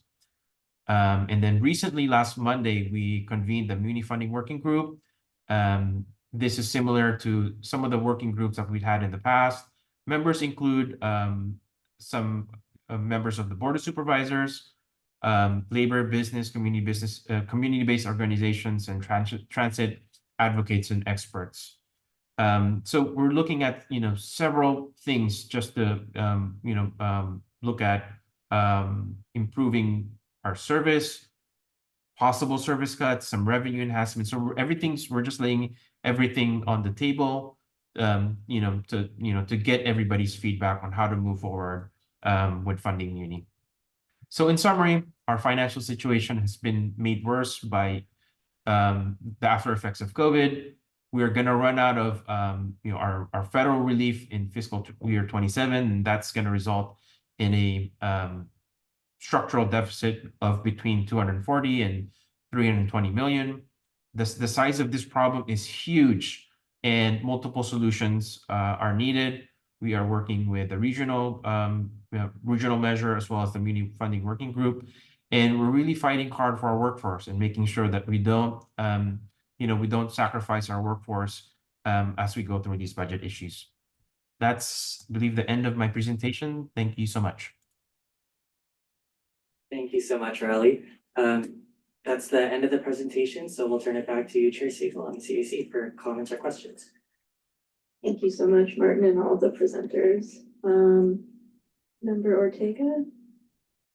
Hi, yes, I just want to thank all of the agencies for their time tonight. I know that this is a very important issue for everyone in the Bay Area. I just I had a couple of comments. I hope that's okay. I know that there was a lot in there, so I just wanted to clear that first. So the first thing is in regards to BART and the airport connections, one of the things that I would love to have potentially clarified for me at a later time, it does not need to be now, is BART working with the Little Oakland Air Train connection, because one of the reasons I won't fly out of Oakland is I hate getting double charged for that one stop commute. And so I feel like potentially talking with Oakland about ways to make that a little bit feel, I guess it's like feel fair. It just always feels really silly. I'm paying $8 to go one stop. And I just like talking with the Oakland airport about ways to better utilize that BART is right there. And that would go into the next comment that I have, which is just in general with the airports. One of the problems I've run into is it's often really late when I'm landing. So service isn't available. I once actually tried to take BART home from the Oakland airport. I was gonna pay that $8 and it wasn't running because it was a Sunday night. And so I think that that is something that it's a very hard thing for you to answer, but I would love at some point later for potential feedback on how to really work with the regional airports and like potentially talk with them as, I don't know how their funding works, like, but just, I would love to see or hear any feedback if that's possible on working with the airports to really utilize BART's service, because I used the subways in every other airport I fly into in major cities, and so not using it here seems really weird to me, but I often land at 11:30 at night, or I'm leaving at 6 in the morning. I have a lot of really early flights and taking BART just doesn't work. I actually couldn't take it once because service didn't start running till 5 a.m. and I had to be at check security at 4. So that's just something to talk with them about. I don't know if that's viable. If you'd like to answer that, you can. I have more comments, but if there's a comment there you'd like. I'm happy to jump in and say that that's, really good feedback and I can appreciate it. On the fare issue, we'll definitely take that into consideration because it is, a high fare. Our higher fares at the airports to some extent represent the premium service that all of us air travelers, experience when we go to an airport. There's just, inevitably, and forgive me for saying this, but an upcharge on just about everything that, looks like an airport. As far as the headways go or the hours of revenue service, that is unfortunately something that we're fairly locked into just because we need those precious few hours overnight to maintain the right of way, maintain the system. And so we do have to shut down. Usually I white knuckled it into SFO myself and excuse me, and caught that last train out. And so I can sympathize. Yeah, and it's one of those things too, where it's like maybe just even talking with them, potentially even seeing if they'd be willing to help fund some of this stuff to like have it. I don't know how that would work at all. And again, this can be emailed, or if it's like not feasible, that's fine. I'm just kind of brainstorming here because it is just one of those things that sticks out to me. If I could just jump in and let you all know a little plug, or maybe an anti-plug for the city of San Francisco. We do pay SFO rent $2.5 million a year. That hurts. That's very useful to know. I didn't know that, so I really appreciate it, right? Like I said, these are not necessarily not new ideas, just new to potentially maybe people here on this board or other people aren't aware. Great. So that actually also leads me to my second question, which is for all the bodies on time transfers.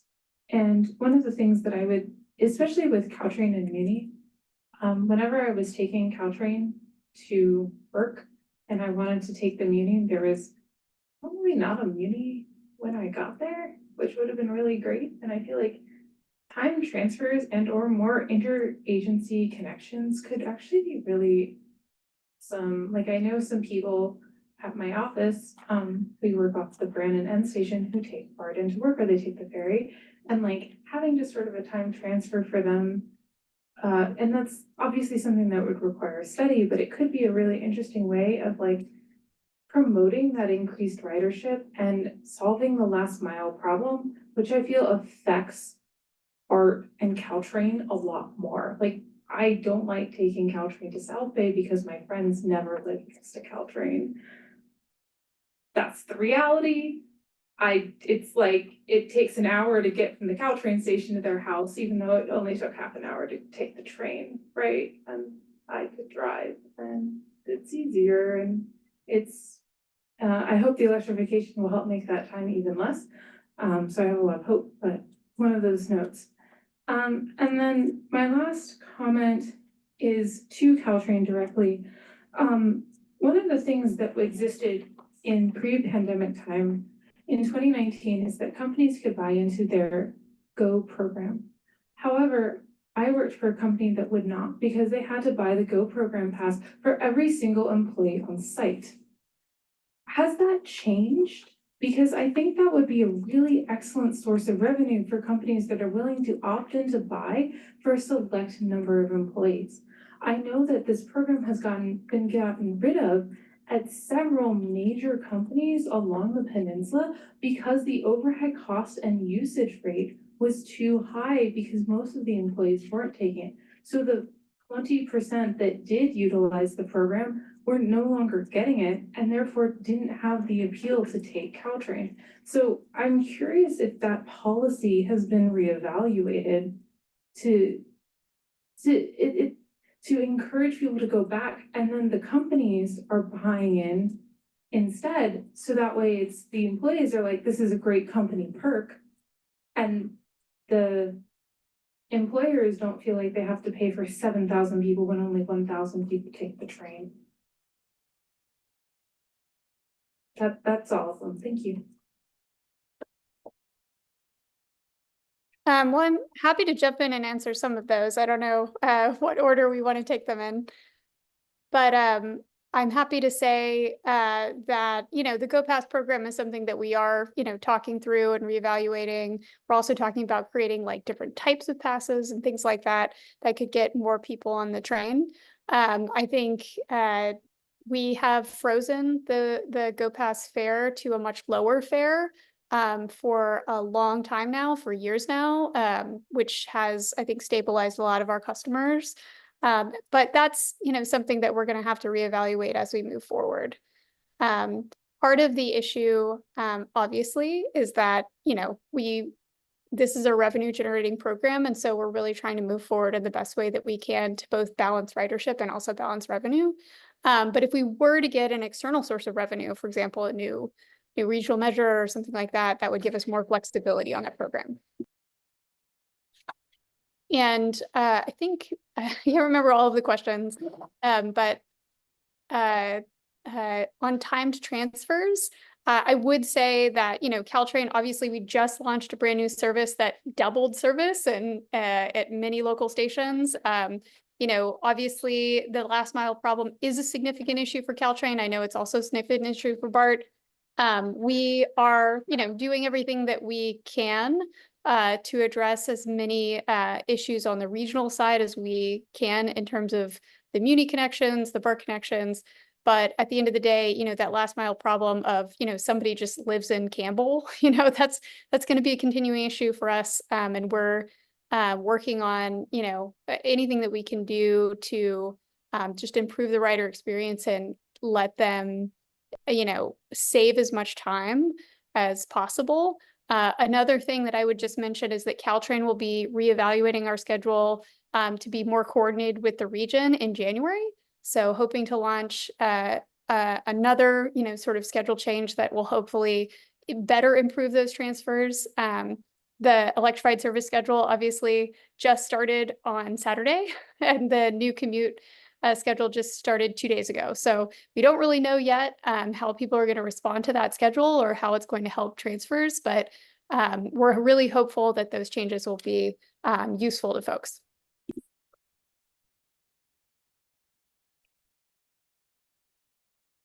Thank you. Member Kim. Thank you, Chair. I have a couple of questions to SFMTA. After pandemic, we have different travel pattern, but comparing to BART and Caltrain, which is their route is fixed, MTA's Muni service, their bus route is flexible. So facing this this financial deficit, do you have any plan to realign bus route? Recently, Alameda County, they just finished realign the bus route to save their financial burden and also increase their ridership. Do you have any realign plan? So as mentioned, we convened the Muni Funding Working Group, and service cuts or service realignments is also on the table if we're not going to get the funding. But at this moment, we're still trying to provide as much service as we can, and kind of make some plans as we depending on what kind of revenue we're able to raise. Yeah, but before pandemic, Muni bus line help people to commute from each district to downtown.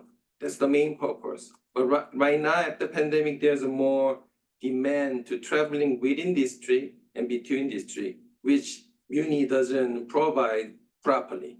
So there's a demand. Only Muni bus line doesn't fill those demand. So we lose a lot of ridership, but still I see a lot of demand people travel to within district. For example, member Ortega mentioned, same thing, Muni, from the Muni bus stop to house, we call first mile and last mile. A lot of seniors, they cannot walk properly, so they ask their family members drive them to the bus stop.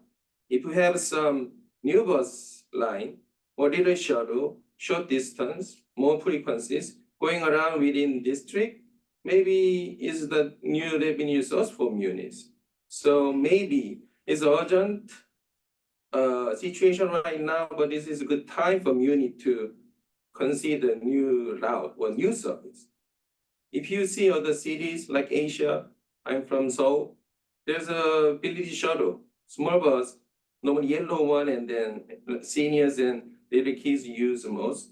Is a little less fare, short distance, circle around the business, merchant district from the neighbors. So do you have any plan to consider this kind of service?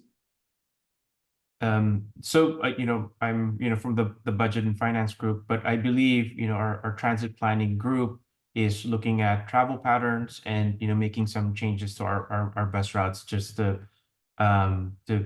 respond to the demand. Yeah, and then I leave some comment, Muni and BOT. I live in the District 1. Most of the time, whenever my friends or family members and my kids, they use SFO, normally they ask family to drive. So there's a lot of people every week drive the SFO, pick them up. But if I ask, is there other way? Not many people recommend, oh, you can use, take the Muni to the Daly City, take a bus. So actually no one recommends if you do it. They ask you, oh, take the Uber and Lyft.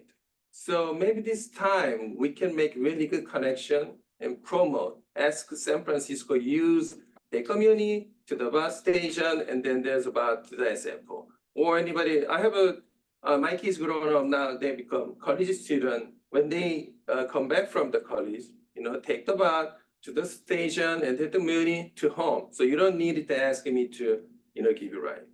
But I never see those promotions going on. Maybe this is time we have to think about connection. There's a demand, and then we need to increase revenue. So we must be desperate to create the revenue source and then provide new service. That's my comment. Thank you.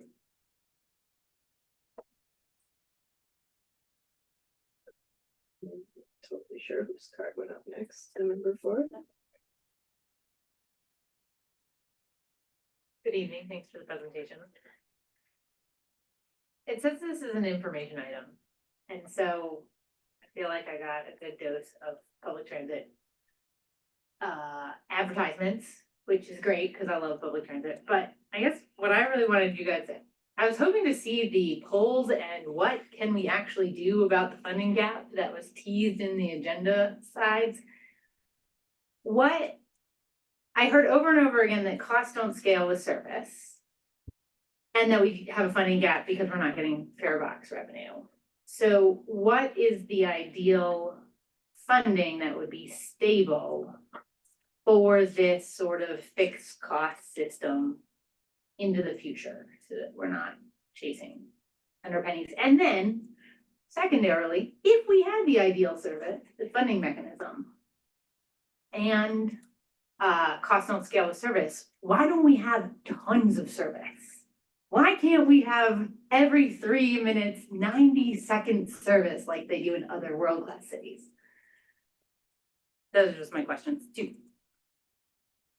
Well, I can definitely jump in on the second one. We have a hell of a lot better service than we had yesterday here on Caltrain.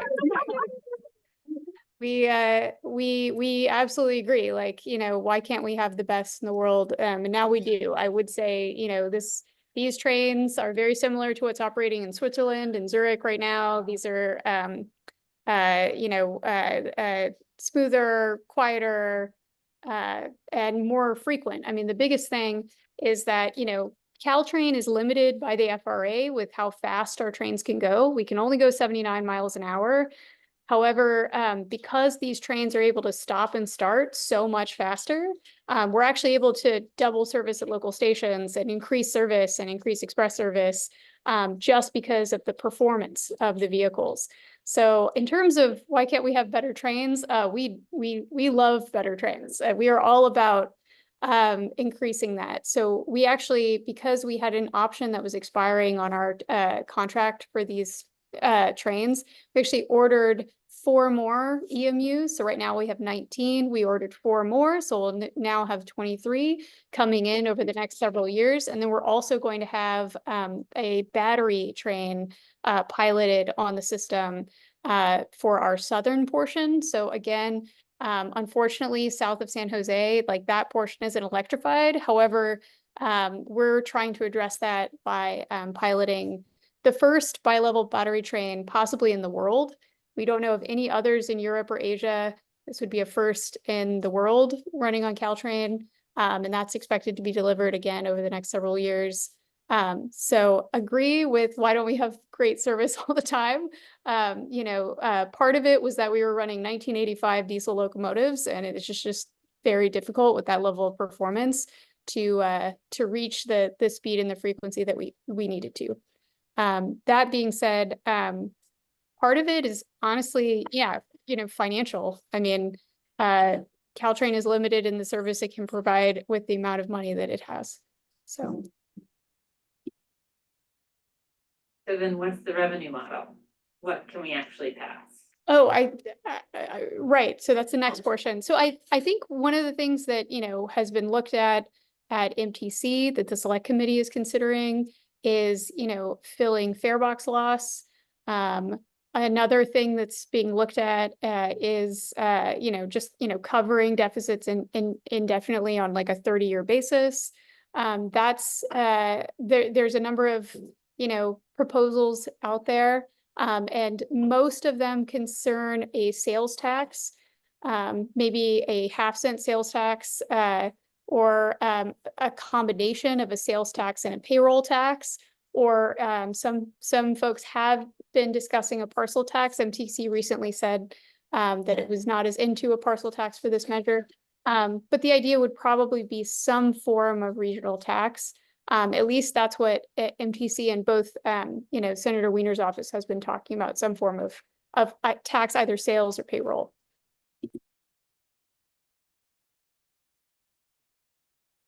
Thank you. Member Bars.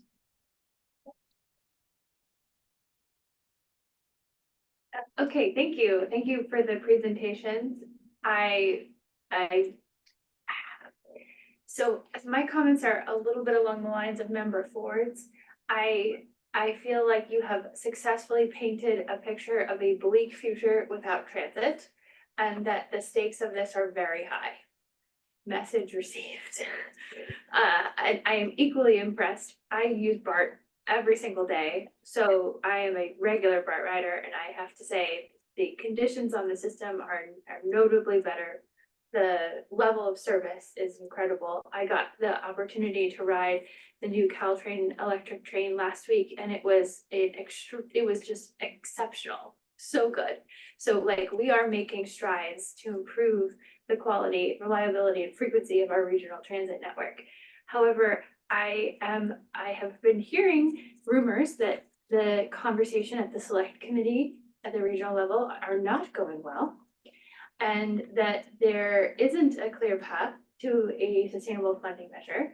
And I'm also genuinely just curious how we landed at a sales tax or a payroll tax as being the best potential revenue options.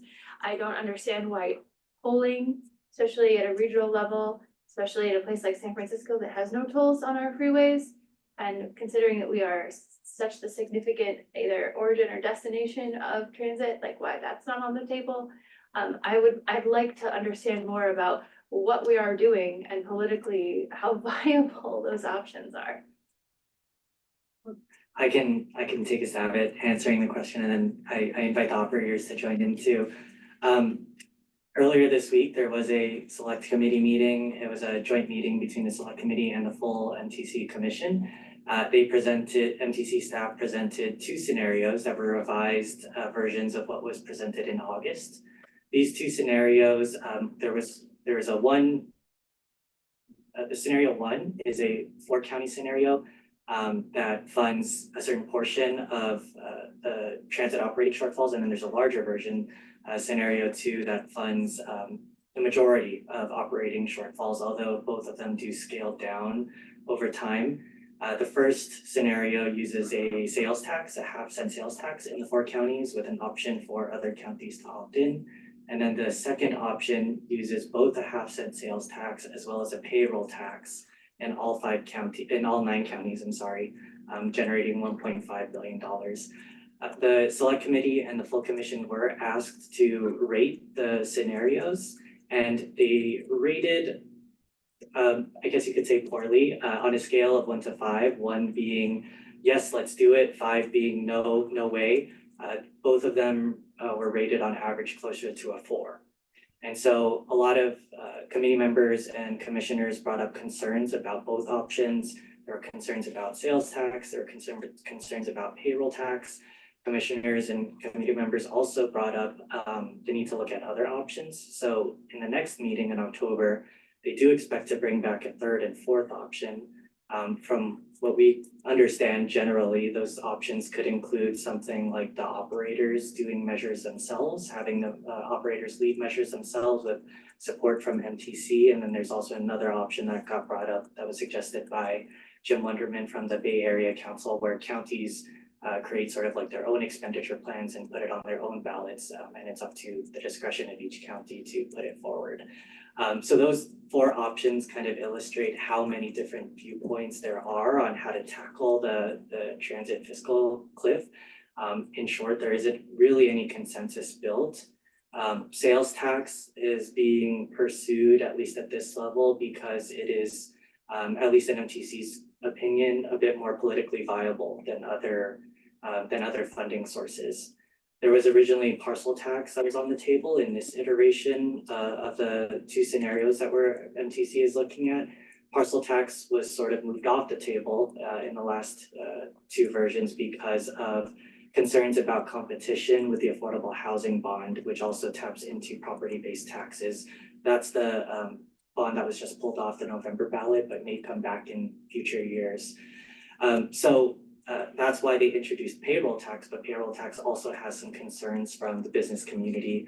There were some comments made about a payroll tax potentially impacting businesses wanting to locate in the Bay Area and maybe moving somewhere else due to higher taxes. So all that to say, it's very hard to find a single measure or single funding mechanism that really checks all the boxes in terms of all of the stakeholders involved. So I hope that answered your question, and if any of the operators would like to add anything, please do. I'll just add, Sarah, you're so funny asking that question. Like if we had the answer, we wouldn't be here. So if you do, please let us know. I will, as a member, Kim kind of alluded to a bit too. this is, in other countries, they have typically their federal equivalent of the government and the state investing much more in transit. It's a subsidized public government service. And you don't see that here. And I haven't seen the numbers yet, but MTC staff has said multiple times that in the United States even, which is not known for its transit supportiveness necessarily, most states that have comparable robust levels of transit like California does or the Bay Area, the state plays a much bigger role in supporting transit. And I think that's something we are all hoping we can leverage out of this crisis is a permanent contribution from the state, because it shouldn't just be the Bay Area 9 counties footing the bill for this, obviously, as it's consistent with meeting the state goals as well. And I will say nothing's officially off the table. As Martin alluded to, there are a lot of considerations about what would be politically viable. There have been a few other revenue sources. The one that comes to mind is an income tax type source, where I believe Jan and Pam or Martin can jump in. I think the feedback from the administration when Senator Wiener was including that in his bill was they weren't comfortable including that and tackling that one in the legislature. So that is a consideration. We can be creative, but it has to be something we put to place relatively soon. Although we could keep working on the creative solutions for a longer term. And then I just realized I didn't touch on the tolling. I think you also brought up tolling, member Pars. Tolling is something that MTC has been talking about through their next generation freeway study. Tolling does come with if you were to pursue it as an option, there is a huge infrastructure cost associated with it, and there's a lot of time needed also to implement tolling. So there, in addition to legislation, the time needed actually to implement tolling sort of puts it out several years from now and doesn't really make it a near-term solution for the issues that we're trying to solve for. Sure, but didn't SB 1031, or maybe it was a predecessor, wasn't the initial stab at this a 1.5 or $1.50 increase to the Bay Bridge? Is that right? So like, why is, and that clearly was not politically viable, but why not like a smaller increase paired with other things? Is that not on the table? So that's a good question. Actually, at the same time that we're having this discussion, the Bay Area Toll Authority, BADA, which is also staffed by MTC. They are looking at, they just had this item come up to their board in the last week or so. They are also considering a toll increase for the BADA bridges to fund state of good repair. So because of the reduced traffic, the crossings that BADA is seeing on the toll bridges across the area, across the region, in addition to the transition to fast track, which is sort of caused a drop in revenues for BADA, they are considering an increase in the tolls. So at the same time this regional measure discussion is happening, BADA is also working to solve their state of good repair financial need issues. But the short answer is the legislature and stakeholders nixed the bridge tolls.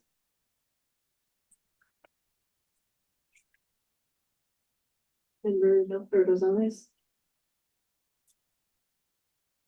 Thank you very much for all y'all's time. I want to start off by really saying that I really appreciate a lot of the work that's happened over the past 2 years on transit agencies.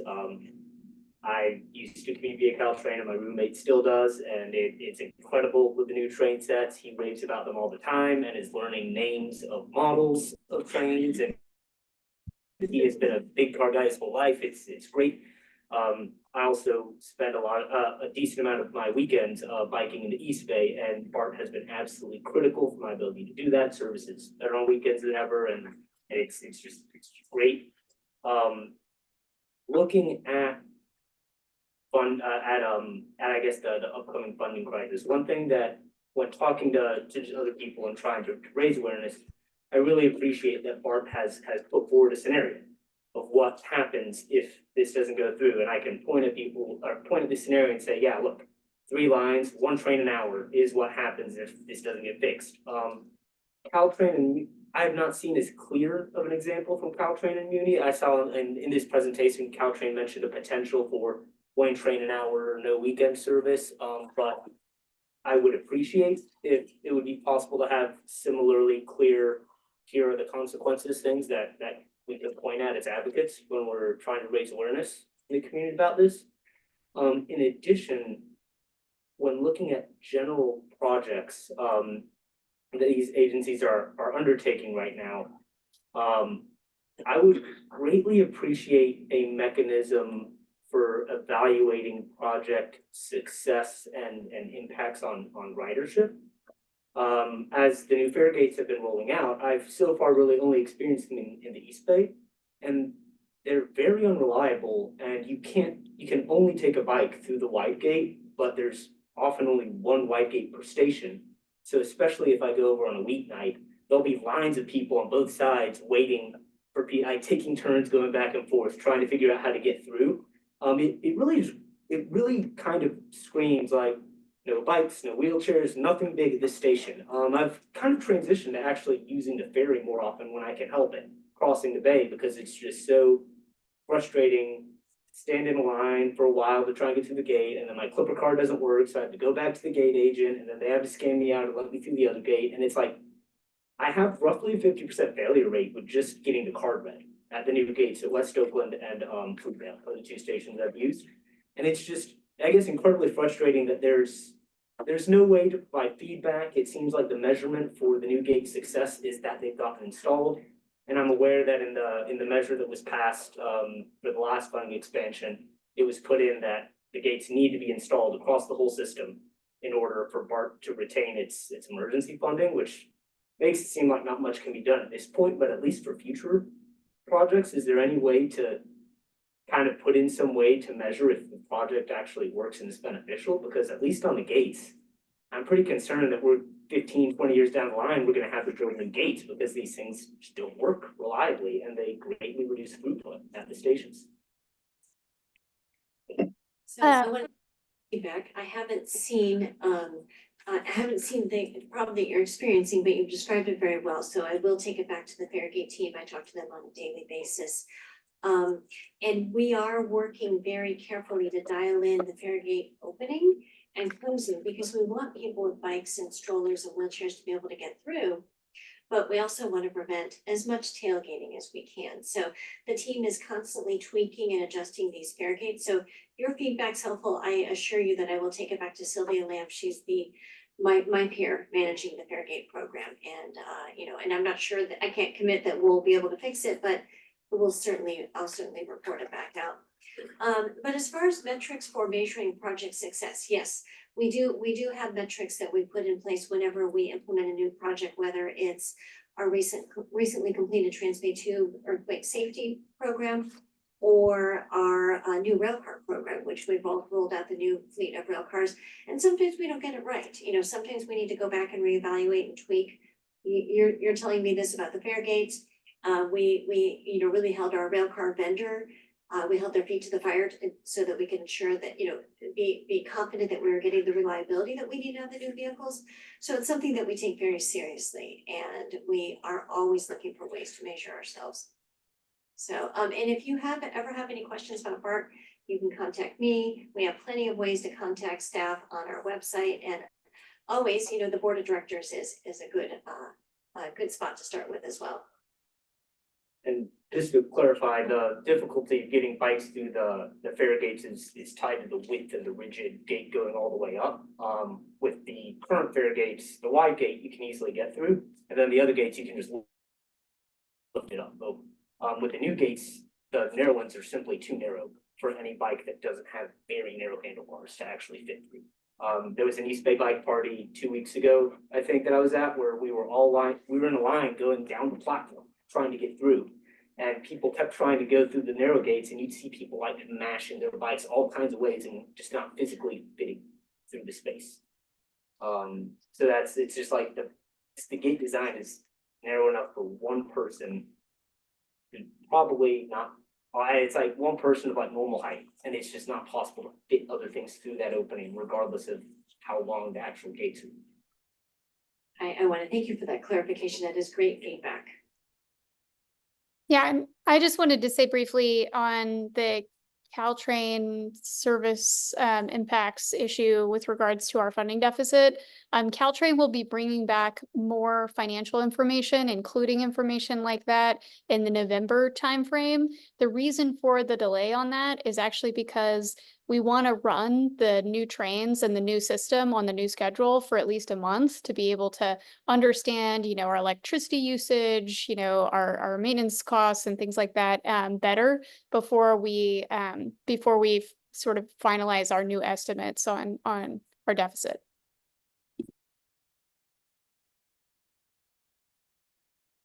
Member Margarita? Thank you.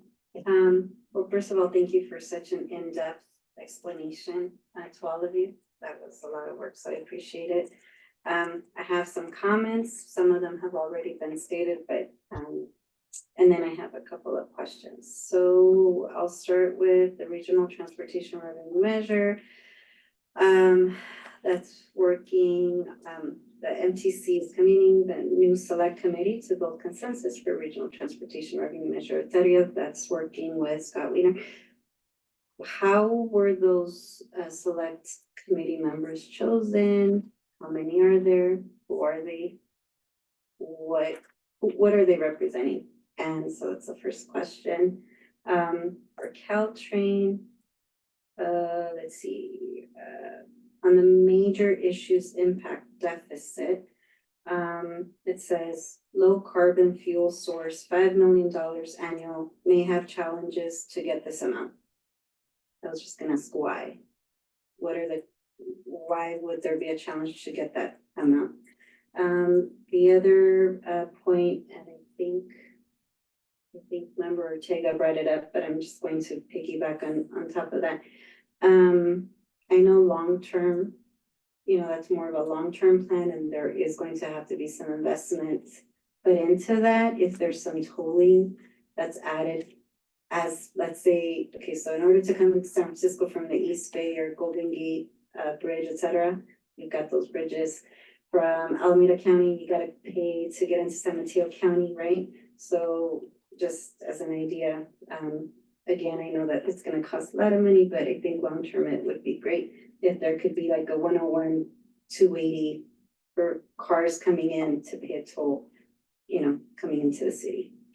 And then as far as for partnering with other multi-million-dollar, billion-dollar businesses, again, adding to Member Ortega's comment.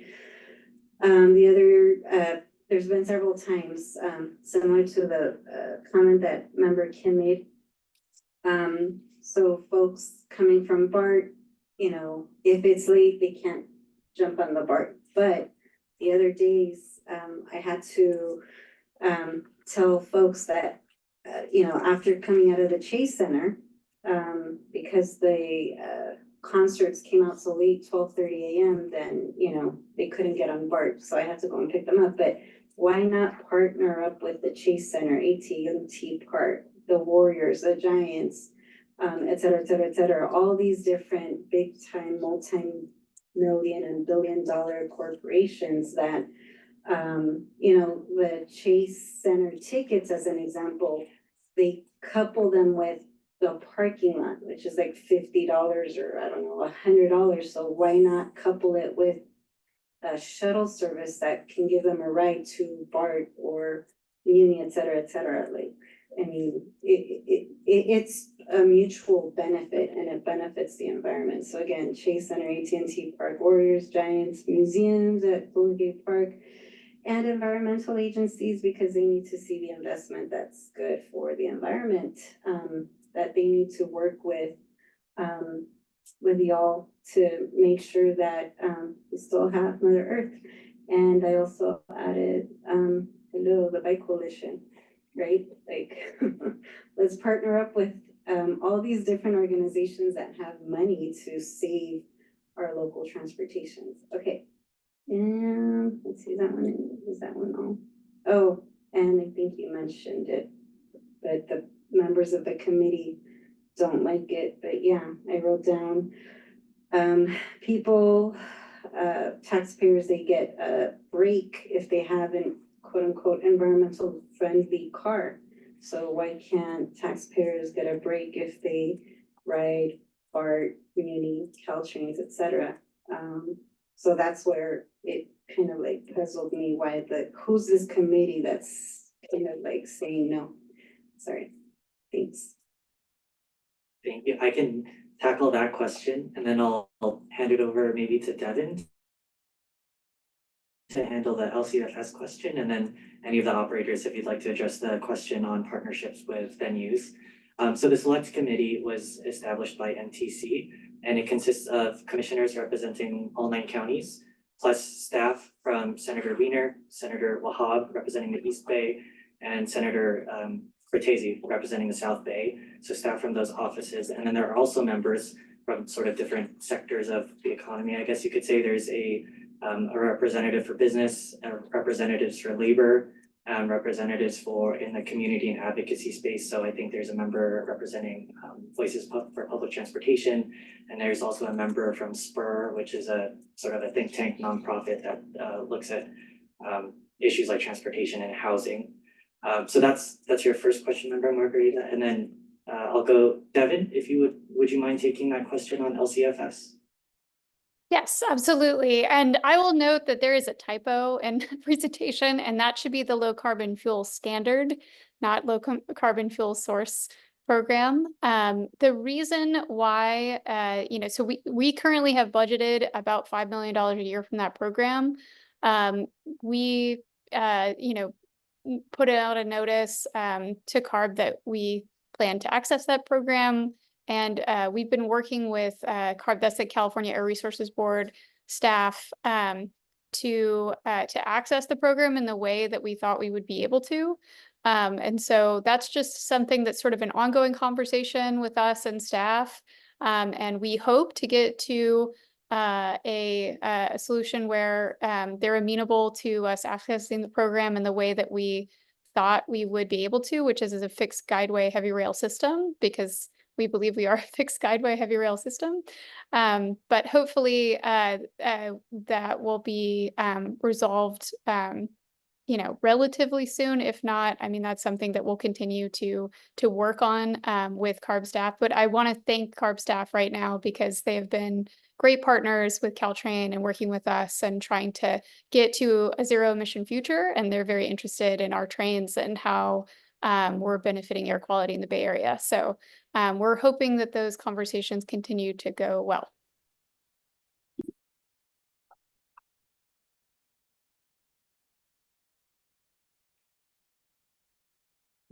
And if there's anybody, and if there are any operators that would like to tackle the venue partnerships question from Sure. So I can talk about venue partnerships. We actually, at SFMTA, we have a partnership with Chase, where portion of the tickets that you for your warrior or event or warrior ticket, it's actually transferred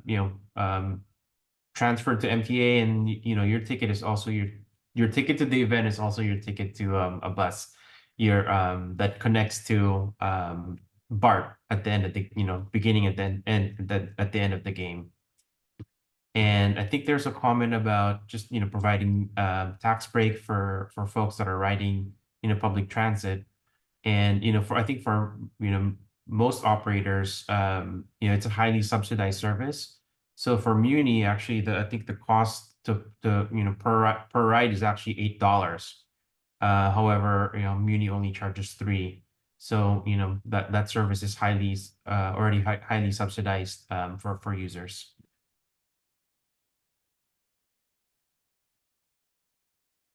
I will say also mindful of Quorum, just real quick, there is a tax discount that employers can get, or the employee, depending how you do it with your commuter checks or commuter benefits. So that kind of concept can be better advertised, or even better, our dream would be is to use that to do like the newest version of the Go Pass or Bay Pass, where you have everybody piling in. With that, I'm going to hand it to Chair Segal. I'm just cognizant this is a very interesting discussion, but I know we're well past the hour, so we'll follow the chair's lead. Were all of your questions answered, Member Margarita? Yeah, no, and I guess I should have been more clear with the incentive for the Chase Center as an example of what you were talking about. So similar to the comment that member Ortega made regarding BART, with BART not working after certain hours, well, the concerts are sometimes done at 12:30 a.m., right? And so I was more referring to that because that's why folks called me, can you pick me up? Because BART's not working anymore and I need a ride. So again, maybe working together, even if it's on the weekends, right? Especially for teenagers and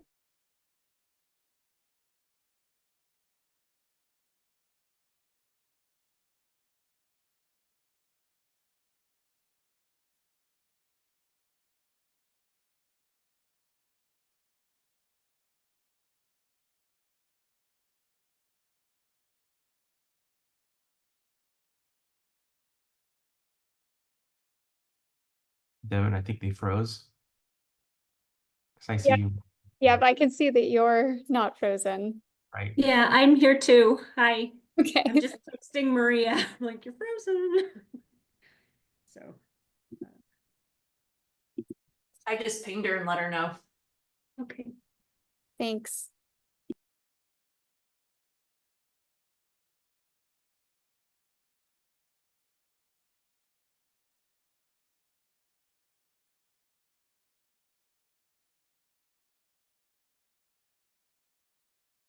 I'm just glad it wasn't me. Yeah.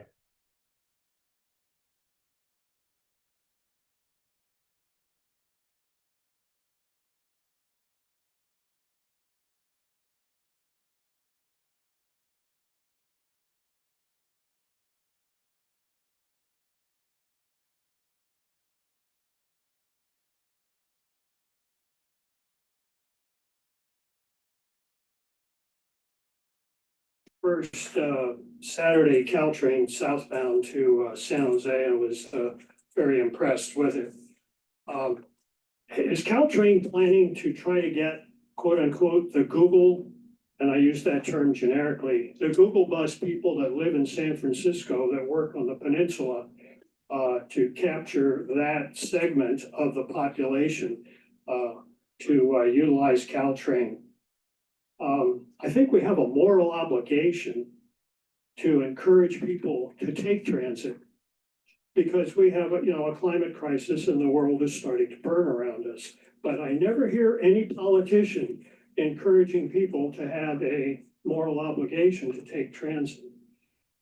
Regarding Muni, with the fare, when we had the free fares, Muni failed to put a sign or publicize, we're collecting fares again. The Valley Transportation Authority put a sign on the front doors saying effective September, whatever it was, we're collecting fares. And guess what? You go down to VTA, people pay their fares. The MTA, we should consider a medallion for the commuter buses. They are a large taxi cab. And what did we do years ago? We went and got a taxi cab medallion fee from the taxi ride operators. $250,000 got from each person. That was a source of revenue. Well, the commuter buses are taxi cabs. So they want to operate in the city here. Okay, pay the freight. One of the slides in there had it missing the 2021 revenue sources. And I right away, I looked at that and said, something's wrong with this slide because there's missing that fiscal year. During the pandemic, Muni failed to lay off anyone. So we had ambassadors standing around downtown and there was nothing to do.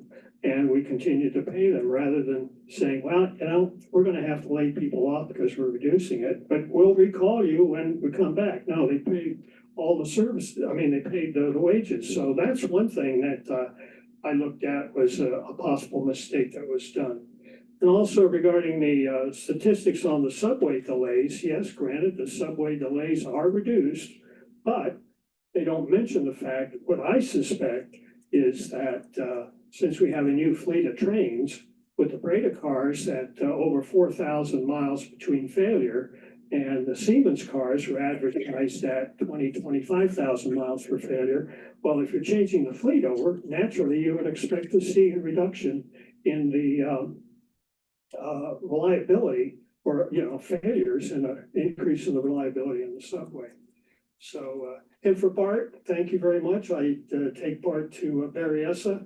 The only comment I have is somebody is vandalizing the bathrooms down there on Saturday, and then the last Thursday, 2 weeks ago. It was ongoing. I've written VTA and Bart, and I don't know what the problem is, whether I suspect it's vandalism probably, but nobody really wants to cop to it.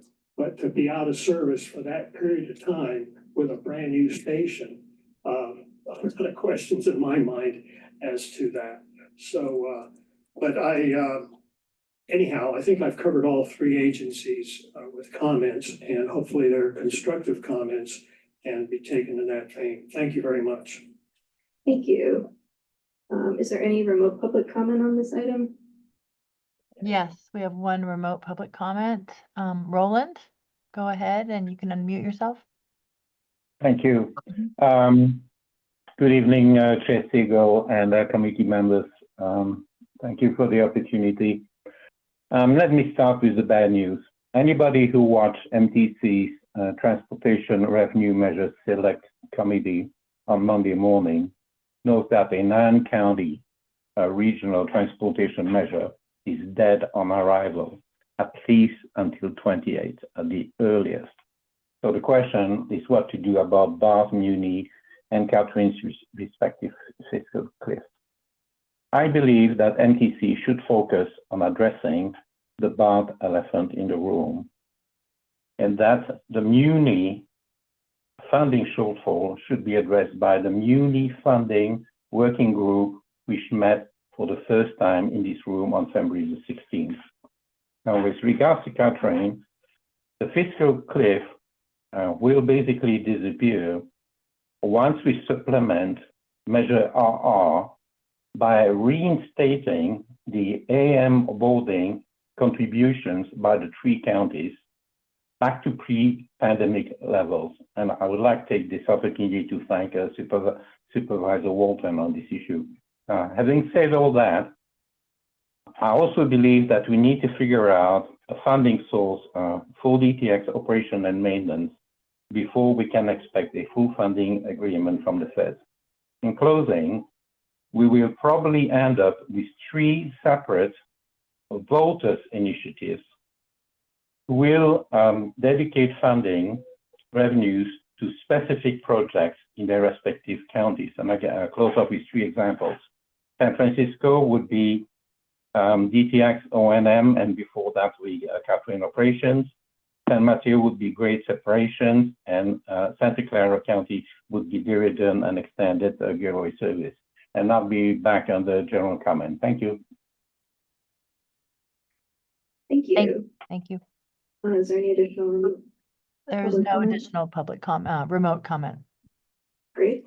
Public comment on this item is closed. Thank you all so much for the detailed presentations. That puts us back on item 8, which is the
And I think it froze again for me. But I'm actually gonna hop off. But thank you so much. Cheers.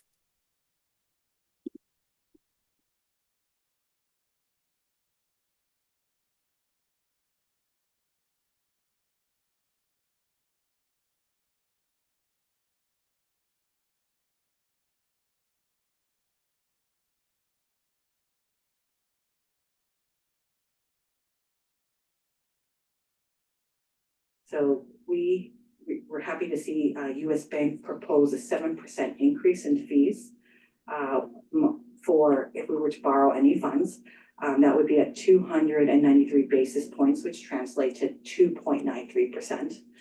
We were currently at 2.73%. They had also proposed unutilized fee. That means that if we were not to borrow any funds, but just to have this money available to us, they would charge us 20 basis points. Overall, this was the lowest cost facility for us, in addition to considering how much work it would take to maintain this program.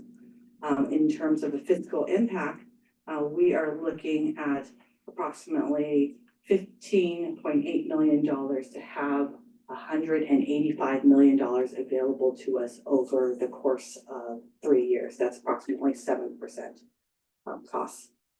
With that, I'm happy to conclude our presentation because of the sake of time, and happy to answer any questions you may have. Thank you. Member Ortega? Hi, it's me, trying to understand finances again. So I'm looking at your chart on page 5, and I see that you have nicely laid out all the bids. And one of the things that I just wanted to address here is, well, there's 2 questions, and I want to make sure I'm reading this right. So the first is that you have US Bank, which is recommended, and their estimated all-in cost of borrowing is 293 basis points, which is a 20 basis points increase from our current thing. But the next, is that? No, so there's 2 costs to the facility for loan credit. If we were to borrow money from them, they would charge us 193 basis points. Okay. But if we would not borrow any money from them, they would charge us 20 basis points just to have the funds available to us. Okay, and that's the same as the current agreement? It is, in terms of if we were to borrow funds, it'd be 7% more than the last agreement. But if we were not to borrow any funds, it'd be the same cost. Okay, great. And then you mentioned the bank credit rating, and I see here we have Moody's, Standard & Poor's, and Fitch all listed. And can I just ask in a dumb way, what is the difference between an A2 and an A+ versus an AA1 and an AA? And so there are 3 different grading systems, Moody's, Standard & Poor's, and Fitch. They each have their own individual different rating structure. The banks are typically allowed, depending on what type of investments they have, to select which credit rating agency they like. What we look for is to make sure that they're all A's. Having more than 1 A is good. Okay. And fortunately for us here, all of them came in as at least an A grade rating from these various facilities. Okay, and hopefully my last question is, did Sumitomo not fill out some portions of the form? Why do they not have an estimated all-in cost or an unutilized cost like Bank of America or JP Morgan Chase? Sumitomo only indicated a letter of interest to doing business with us. So they said if we were more interested, they would submit further information to us at a later time. Great, thank you. Are there any other questions or comments from members? Is there any public comment in the room on this item? Is there any remote public comment on this item? There's no remote public comment on this item. Great. Can I get a motion and a second on this item? This is an action item, right? Robin, yes, number 8.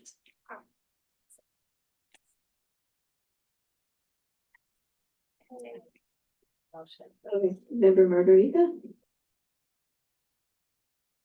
I'll second the motion. Member Milford Rosales, thank you. Can we get a roll call vote? On the motion to approve item 8, member Bars. Bars absent. Vice Chair Daniels. Daniels absent. Member Ford. Aye. Ford, aye. Member Kim. Kim absent. Member Levine. Levine absent. Member Margarita. Member Margarita, aye. Margarita, aye. Member Milford Rosales. Milford Rosales, aye. Milford Rosales, aye. Member Ing. King I. Ing, aye. Member Ortega. Ortega, aye. Ortega, aye. Chair Siegel. Siegel, aye. Siegel, aye. There are 6 ayes. The motion is approved. Thank you so much. Puts us on item 10. And thanks again, Cynthia, for the presentation. Item 10 is the introduction of new business. Do any CAC members have any new business?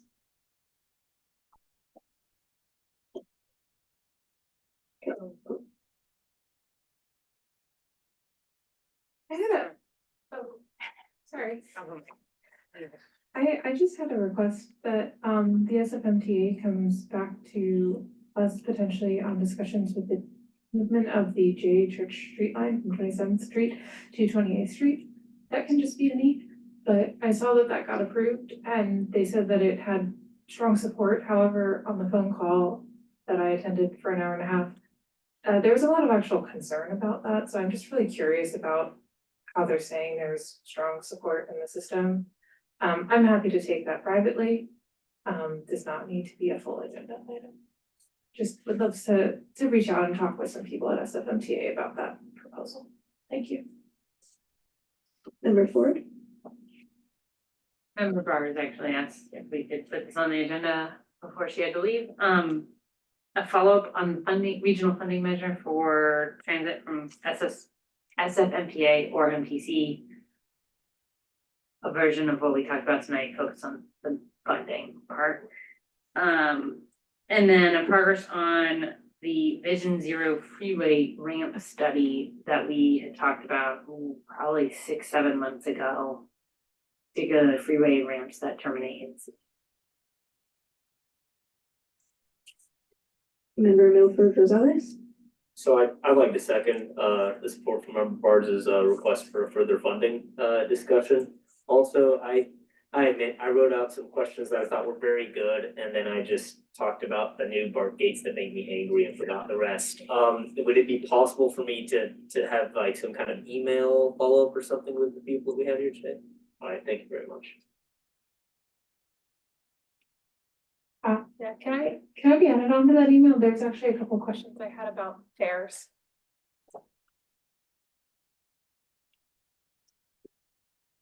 Is there any public comment on new business? Any remote public comment? No remote public comment on this. Great.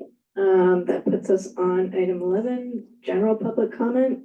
This is public comment on items under the Transportation Authority CAC's purview that are not otherwise agendized at this meeting. Is there anyone in the hearing room wishing to give general public comment? Thank you, Edward Mason. I'd like to address 2 issues with the corporate commuter bus program.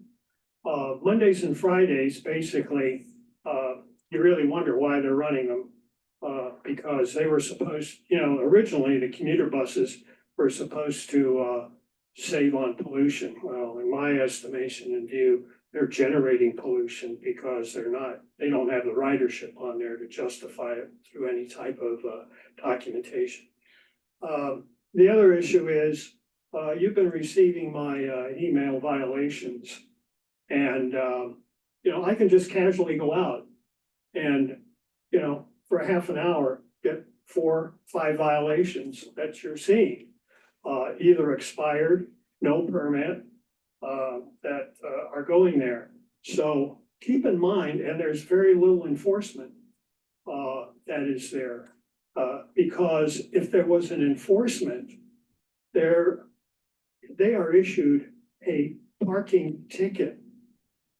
Can you consider all the parking tickets what I can do just for a half an hour?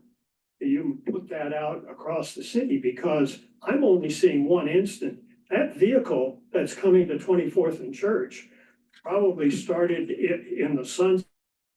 It started at California and the Visadero and made multiple stops along the Visadero to Castro. That then by the time it gets there, so if there was a parking ticket each time around there, you know, you'd have some revenue, but that's not happening. So there's really a breakdown in this system because it's not being adhered to. And also, the buses come in mid-zone when the plan clearly says move to the first position. And then I see staging because mother didn't wake them up in time to get there, and the bus waits there and they come running to the bus, you know, to the shuttle or whatever, you know, and the shuttle driver, you know, will stand there. So anyhow, I just want to give you an update that goes a little bit beyond what the emails say as to what's really going on. Thank you. Thank you. Is there any remote public comment? Yes, we have one remote public comment. Roland? Hello. Oh, yeah, Roland, go ahead. Your 2 minutes starts now. Thank you. So it's too bad Devon is not here anymore because she's about to get a PRA from me tonight.